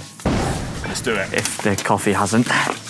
We've made it to the bottom of the Alpe de W, and this is a climb that's very local to Hank. He knows it very well, so it might be an advantage there, Hank, but hit us with some stats. 2.4 kilometres long, average gradient for the first 1.4 kilometres, around about 10%, but we're doing the full length. That finishes at the top of the common. I used to hold the KOM, now I don't. Someone called Feather took it off me. Well, it's your chance to get the KOM back today. You feeling good? Yes. I'm feeling good. I was humming I Believe Miracles on the way here. I was feeling happy, so I feel like now I've had the Connor caffeine. thinks he's a sexy thing. Okay, anyway. There's some energy within me that's come from somewhere, and I am ready to rumble. You're like a kid on Sweet Shop. Right, I'm going to set you off at exactly the same time, so it's going to be a little bit of a race. I will not be taking part in this because I am riding in Zone 2 and Zone 2 only, so I might be a while, might have to walk this climb. Anyway, are we ready, team? Yeah. 3, 2, 1, go! I believe in miracles off to the start in a dream. Long old climb this though. Oh God. Heart rate's there, 150. There's been a lot of research over the years into the ergogenic, which means the performance-enhancing effects of caffeine and how athletes should use it. The recommended performance dose is usually between 3 and 6 milligrams per kilogram of body weight, which usually equates to between 2 and 400 milligrams or so for most normal-sized adults. Now, that window of sort of dosage has been tested in the laboratory, and it's been shown that anything less than that usually isn't very effective, and anything more than that really offers diminishing returns. So if you can aim for something within that 3 to 6 milligrams per kilo sweet spot, then you're probably in the right zone.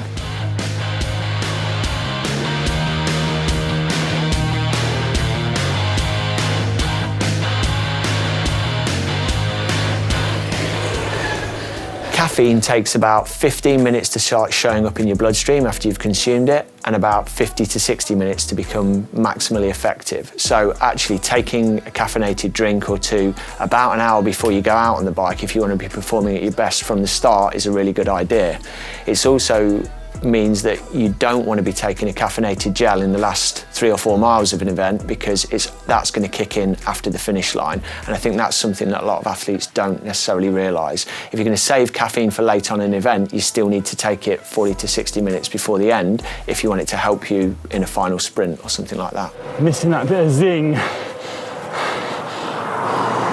Which makes me feel on the decaf. Heart rate 165.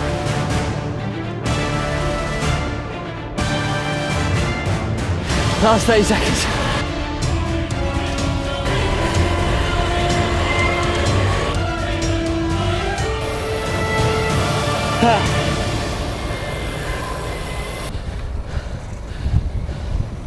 Right, they've made it to the top and they're pretty damn knackered. How was it? Hard. No full gas effort up a climb is easy. True. But first thing in the morning, without a coffee, because I don't think I've had a coffee. Do you not? I still feel a bit lethargic. Do you? Yeah. How do you feel, Connor? See, I thought I was on decaf as well on the climb, but then I managed to get into a rhythm because Hank overtook me and I just about managed to peg him. So I was performing relatively well. 7 minutes 20 for me up a climb. 7 minutes 2, so I've gone 10 times faster than you. Not quite. Anyway. The mark has been set. The mark has 20 been seconds. set, and we will be back in a week's time and the tables will turn. for more or less caffeine. It's going to be interesting. I could do with some caffeine, mate. Right, see you in a week. See you in a week, folks. Bye, Connor. See you in a week.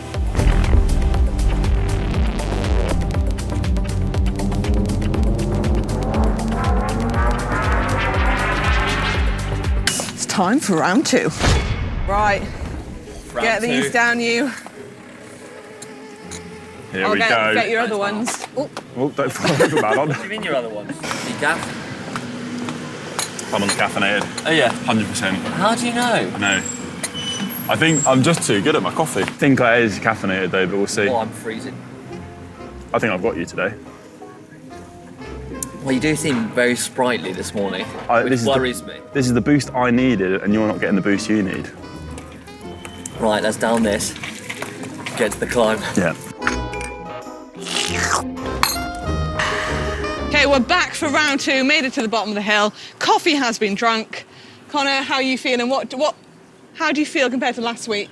So I'm convinced I had the caffeine today, but then I was convinced last week, and I remember I was singing on the way here, and I haven't actually been singing on the way here, so I genuinely don't know anymore. I'm like questioning my own caffeine abilities, because I think I'm quite a coffee connoisseur. Hank? I've got no idea. I'm feeling a little like flat today. Ooh, so I reckon I had the caffeine last week, but who knows? So it's not obvious right now? It's really not. I'm just still a bit nervous of this climb because it always scares me. Yeah, the important question is, will it make any difference? And will I actually manage to beat Hank? There's only one way to find out, guys. It's race time. Let's set you off. Oh, off. yeah. Oh, I'm feeling optimistic, people. I'm feeling optimistic.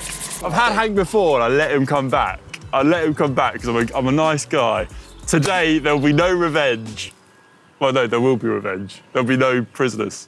That's it. Right, Connor, get in the zone. Come on now. I'm always in the zone. If he beats me, I'm never going to leave it down. No. Man, I was born in the zone. Oh, he's taking his... he's opening the gilet. You might want to tuck this in, Connor. That's going to hold you back. Oh, yeah. Hold on.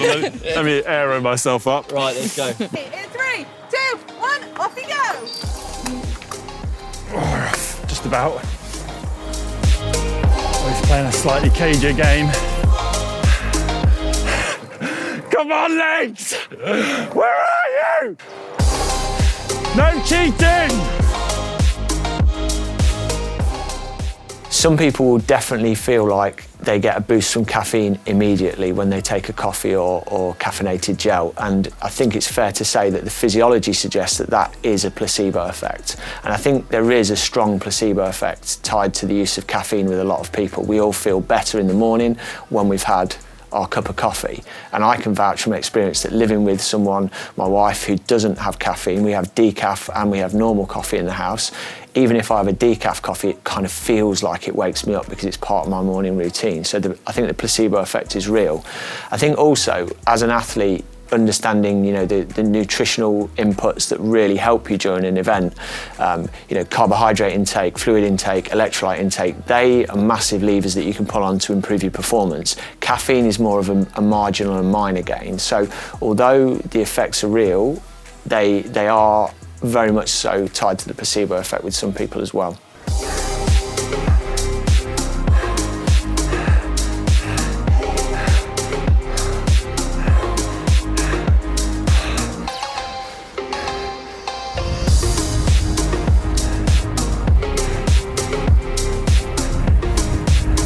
If you're thinking about increasing the amount of caffeine that you're taking in to increase your performance further, it's always worth bearing in mind there's a sweet spot with these things, and that if you're going to increase it, make sure you're not going out of the recommended range, 3 to 6 milligrams of caffeine per kilo of body weight, and try not to do it too quickly. So you don't want to go from taking a very small dose to a very high dose. Like anything in physiology and training, you want to just incrementally increase. And I think one of the biggest things that most riders don't realise is how much caffeine they're taking in different products and different types of foods and drinks that they're consuming on a regular basis. So getting a handle on those numbers and what they are is really, really important.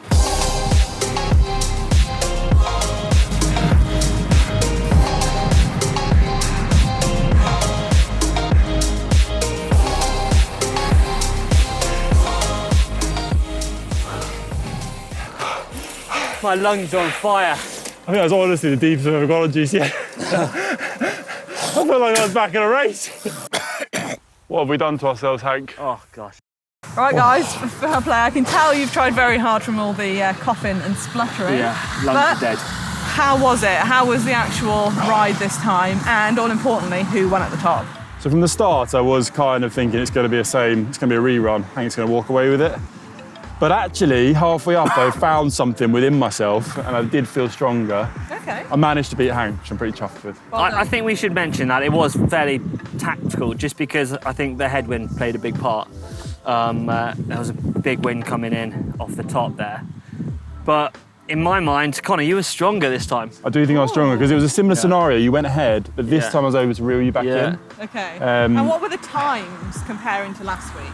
So time-wise, I was only a tad faster, 7:19. I mean, pretty much the same time. But power-wise, I had about 40 extra watts. So I averaged 437 watts. That is big watts. Today. I think that just shows. I was 20 seconds slower than last week, and just didn't feel as comfortable. Interesting though, my heart rate average was the same, 167, but the first time I was able to hit a max heart rate of 176, and this time just hit 172. It's interesting. So what do you think you had today? Caffeine or no caffeine? I'm pretty sure I didn't have any caffeine because I still feel flat. And last week? I'm pretty sure I have the caffeine. Yeah, I think the opposite to Hank. I think I had caffeine today and decaffeinated last time. But what I'm still like not entirely sure. But excuse me. This is really interesting. So tell us. Connor, last week you had caffeine. What? Hank, you had the decaf. And That this is week mad. you had the caffeine and Connor had the decaf. No! That is generally a big surprise. I was so convinced I had decaf last week, to the extent that I had an actual caffeinated drink after we finished filming, because I was worried I had not had my coffee. So you literally overdosed on caffeine last week? Because I couldn't sleep last week either. When I went home and I got in bed, I lay down and I was like, whoa, maybe I have had the caffeine. So that just, I guess, means that the placebo really plays a big part. Because I was so convinced I had the caffeine today, and when you dropped me and I was like, I can't let him beat me today. Yeah. I've got the caffeine. This is my best me. I'm going to bring him back, and I did. Yeah. So it really is so mental. But I think we should mention that this isn't, real this factual isn't. Science, because you can be on an off day. You can. You've trained maybe more than I have, and that all plays a big part. The variables of the weather. There's a lot of factors involved. Yeah. Caffeine can play a small role, but also it's potentially not as much of a massive benefit as maybe we once thought. And when I was racing, I did actually, maybe not the best thing, but I did rely on it quite a lot, especially before stages. I think we all did. We all did. But I almost wonder if it was for that mental boost. It does play with your head. If I don't have a coffee in the morning and I go on the bike, I'm like, oh, I really need a coffee. Yeah. And when you're so used to having it every day, I think it could And it's that mood, it's that motivation. But the big question is that the result you expected? Let us know in the comment section below if, you think that result is true, I guess. And big thanks to Andy from Precision Fuel and Hydration for all the insight, because it's such a fascinating topic, and it's one that's been really cool to delve into today. But thanks for watching this video. If you enjoyed it, please give it a big thumbs up. Yeah, and give Connor a thumbs up for beating me, because it's only going to happen once. And thanks for not making me ride up the hill full of gas. See you next time. next one. Alcohol.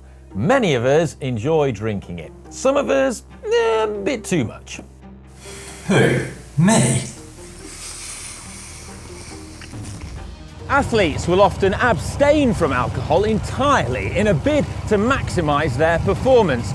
But why is this the case? I mean, how bad is it? And is it all bad? What are the effects of drinking alcohol on cycling performance and fitness in general? Well, it's time for some GCN Does Science.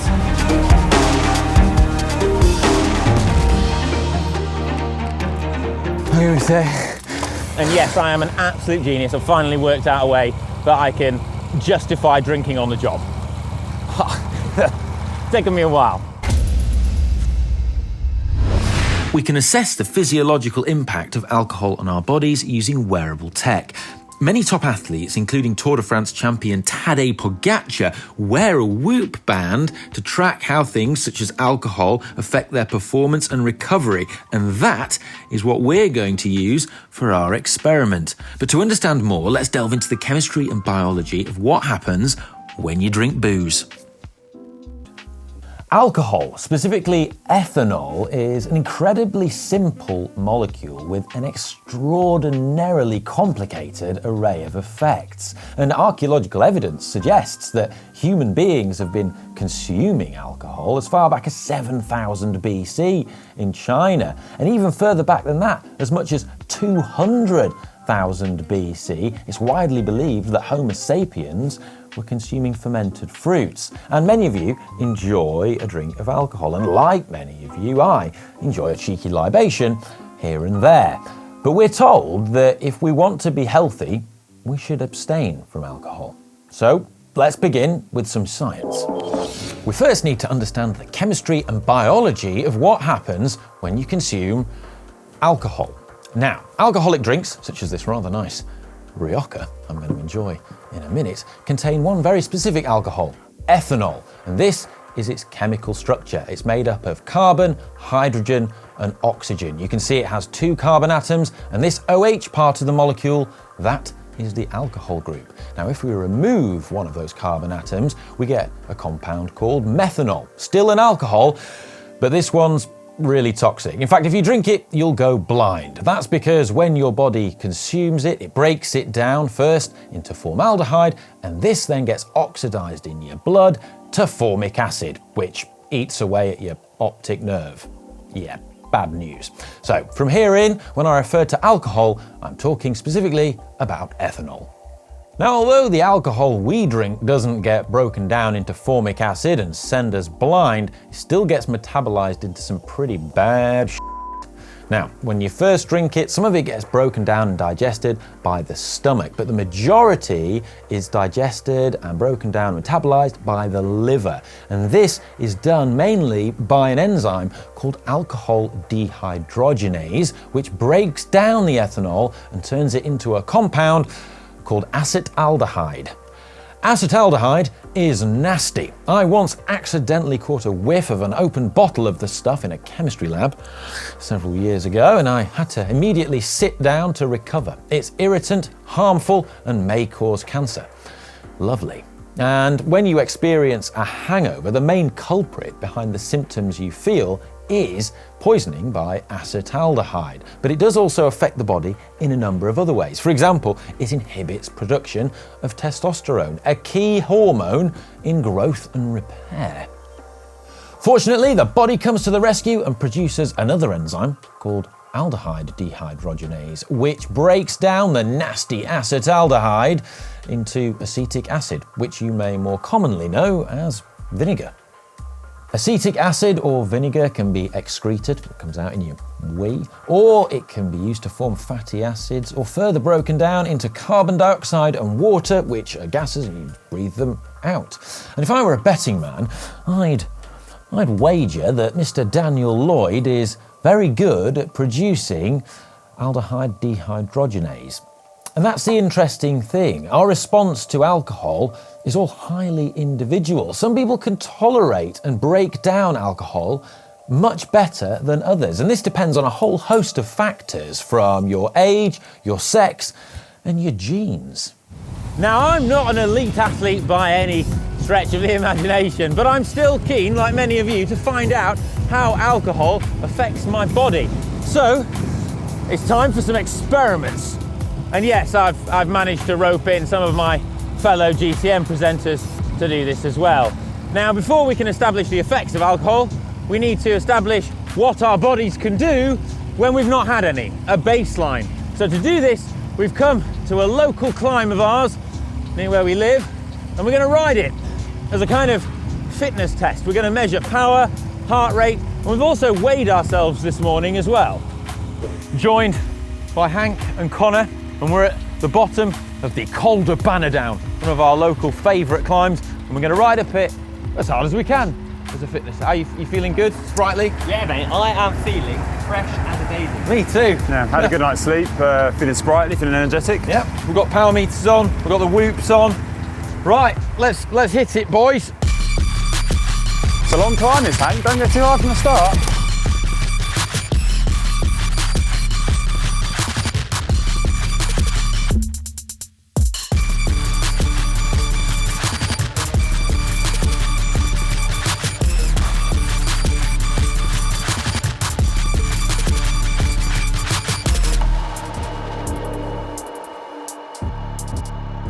Come on, boys. Dig in. Last little bit. Come on. Up, up, up. Come on.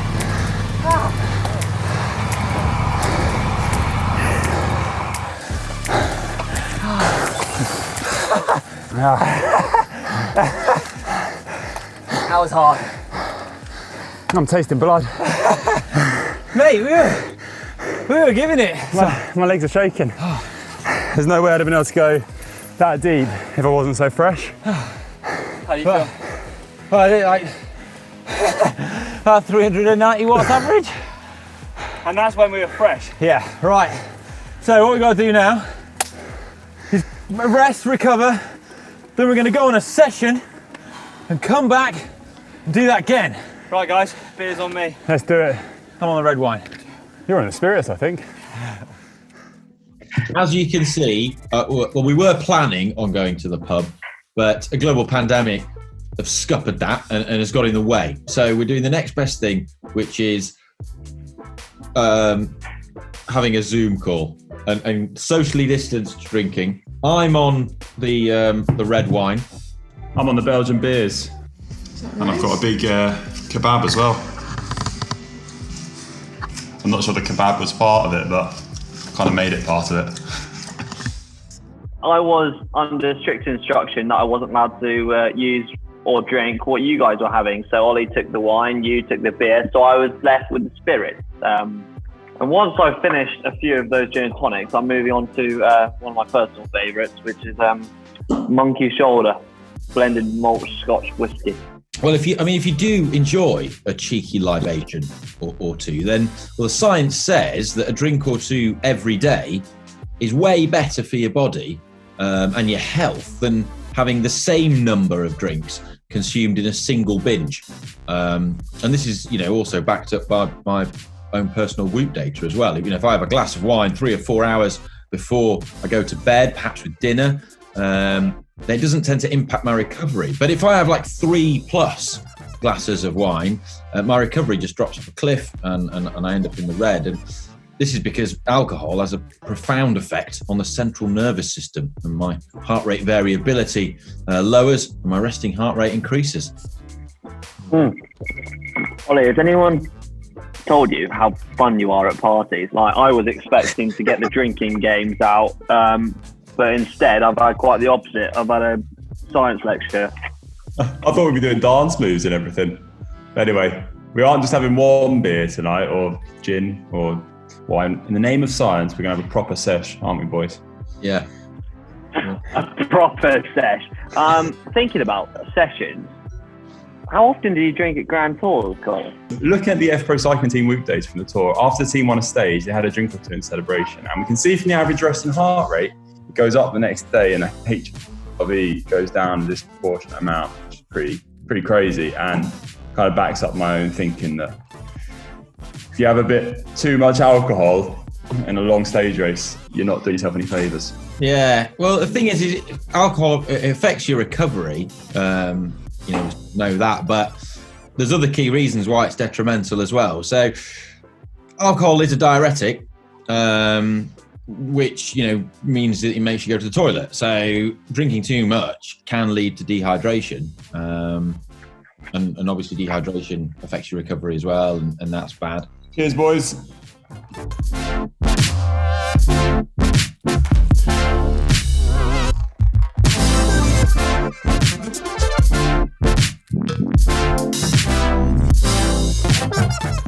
Well, a bottle and a half of wine later, I don't know about you boys, I'm feeling it. Yeah, I don't know what to say. It's definitely gone straight to my head. We're going to reconvene tomorrow morning, the bottom of Bannerdown. See you guys tomorrow morning. Yeah. If I don't make it, guys, just leave me a lot of voice messages. Yeah, I'll put my phone on the lap. Cheers, team. That's nice. Cheers, everyone. Right, have a good evening. Keep drinking.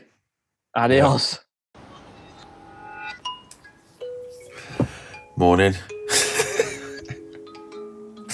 I feel rough. Got a bit of a headache, predictably, and this effort's going to be interesting. I just checked my Whoop score as well, and it's rubbish. Got the worst recovery score ever, like 12%. I've never seen one that bad for me. And like my resting heart rate was 65 beats per minute last night. It's normally when I'm asleep, like in the 40s, sometimes 30s. So it just shows you like the kind of effect it's having. But I guess, I just need to go and see if it actually affects my cycling performance. I mean, I'm predicting it will, but who knows? Might not. Let's go find out. Oh God, this is going to be fun. Right, so here we are after the night before. How are you feeling? Yeah. Ropey, I've got a slight headache, but I don't reckon I'm feeling as bad as you two. You seem to go on a bit longer. That's because we actually drank. Yeah, I'm nervous of Hank's I think we're blagging it a bit. Yeah, I think he was faking. What's your recovery score? So I was 24% recovery, my HRV was well down, so 82, resting heart rate was up to 50, and I just feel generally pretty rubbish. Yeah, I got the duration of my sleep was actually pretty good, but I didn't recover. Like the quality of the sleep was rubbish, and my recovery score was like 12%. 12%? Oh. I win that. Yeah, my recovery score was 45%. Definitely didn't drink. Definitely fake. Right, well. My sleep was pretty good. I went to sleep in about 3 minutes and passed out. I slept for 8 hours, yeah. All Who's right. going first? Are you ready? I think we should rock, Shotgun, paper, scissor it. I'll go Should we rock, first. paper, scissor it? No, I'll go first. I want to get warm. He got us into this mess. Yeah, you can start. Before I do my second effort, I should point out that we're not overly concerned about the overall time of the effort. That's because things like the weather conditions mean that it could be quite different. What we're more bothered about is looking at the power data and the heart rate data and seeing how that differs when we're in a hungover state. I should also point out that when we rode up the first time, we kind of raced up together, and this time we're going to do it one at a time just to try and socially distance due to changing situation with regards to COVID. So I'm going to go first, and wish me luck. I feel horrendous.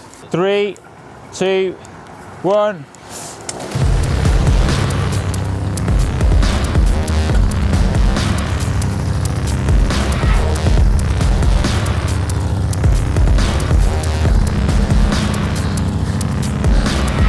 Did a little warm up and I've given myself more of a headache than when I started.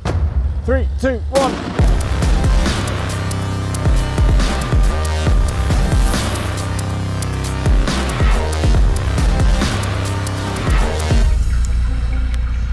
Am I ready for it? Absolutely not.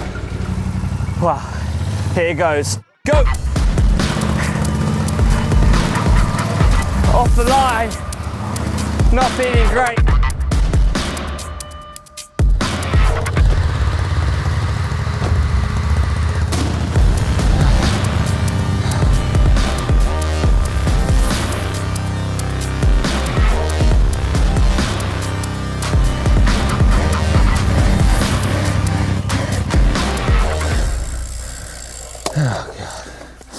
That was awful.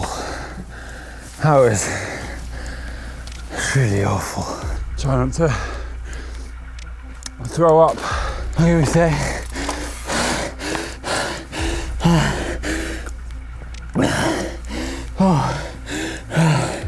The combination of cold air,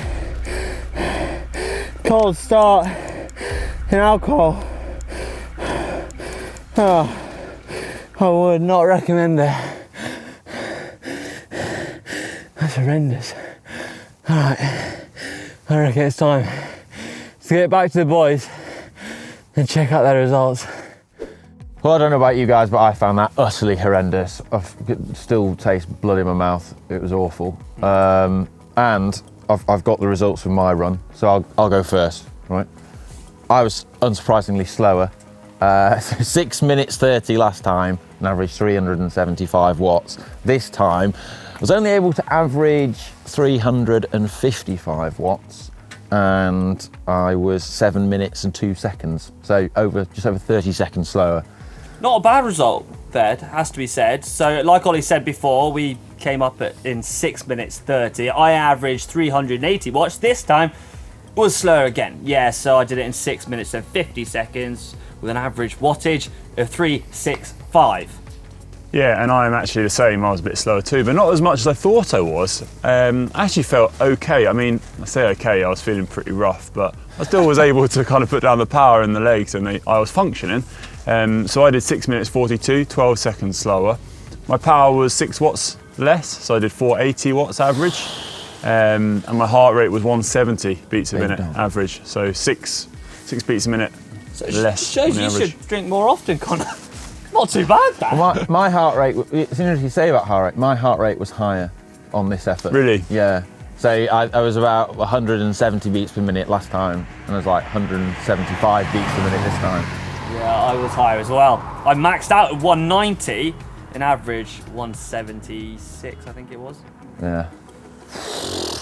Well, there you have it. Our rather unscientific experiment shows that, well, if you go out on the lash, you'll probably be slower when you ride your bike the next day. Keep on the aqua. We've just done a short effort here, but consuming alcohol can seriously affect your endurance too. Alcohol has a negative effect on the water balance in your cells and inhibits gluconeogenesis, a process in which the sugar glucose is formed. Now, it prevents these cells from performing their natural function of producing a compound known as adenosine triphosphate, or ATP, which is the energy your muscles need to contract. If your ATP levels go down, then so will your endurance. And longer term, if you're constantly diminishing your body's ability to perform and recover on a regular basis, this will have a huge impact on your performance. And that considered, if it was my job to try and win the Tour de France, I'd probably abstain from booze entirely. But is it all bad? Well, according to the science, no, it might not be entirely bad. Of course, anything is bad in excess, as mantras for life go. That's a pretty good one. And I just spent an entire afternoon reading an extensive and impenetrable journal article that described over 50 neural pathways in which alcohol affects our bodies. And after reading it, I felt like I need to sit down and a drink. Because, well, that's understandable. Alcohol temporarily relieves stress, and many people use it for that exact purpose. And it does this by increasing uptake of a neurotransmitter called GABA. No, not that kind of GABA. GABA is the brain's primary inhibitory molecule, and drinking for many people is pleasurable, and the enjoyment and social interaction that people gain from drinking cannot be ignored. Happy athletes are fast athletes, and in small amounts, alcohol can also help lower your blood pressure too. But can you stop showing pictures of a Castelli GABA? Not that GABA. God's sake. And if you are going to drink, then there's increasing evidence that red wine is the way to go. This is because red wine contains a whole cocktail of compounds which can be beneficial to your gut microbes, namely things like polyphenols and resveratrol. And your microbiome loves these compounds. In fact, it's been shown that the microbiomes of red wine drinkers are healthier and more diverse than in non-red wine drinkers. And a more diverse, healthier microbiome is known to be one of the best markers we have for long-term health. Unfortunately, the same can't be said for white wine drinkers or beer drinkers or spirit drinkers. Sorry if that's your poison. Right. Glad that's over. Yeah. I think I need a few months break from drinking now. Yeah, let's not do any more party Zoom calls, hey? Yeah. We hope you've enjoyed this video and found it interesting. And this is a massive and very complex topic, so I hope you appreciate my attempts to distill it down. Well, anyway, if you enjoy this kind of science content, then please give this video a thumbs up and subscribe to GCN if you haven't already, to help us produce more of it in the future. It really helps support the channel. And yeah, I'll see you in the next one. Cheers. Bye.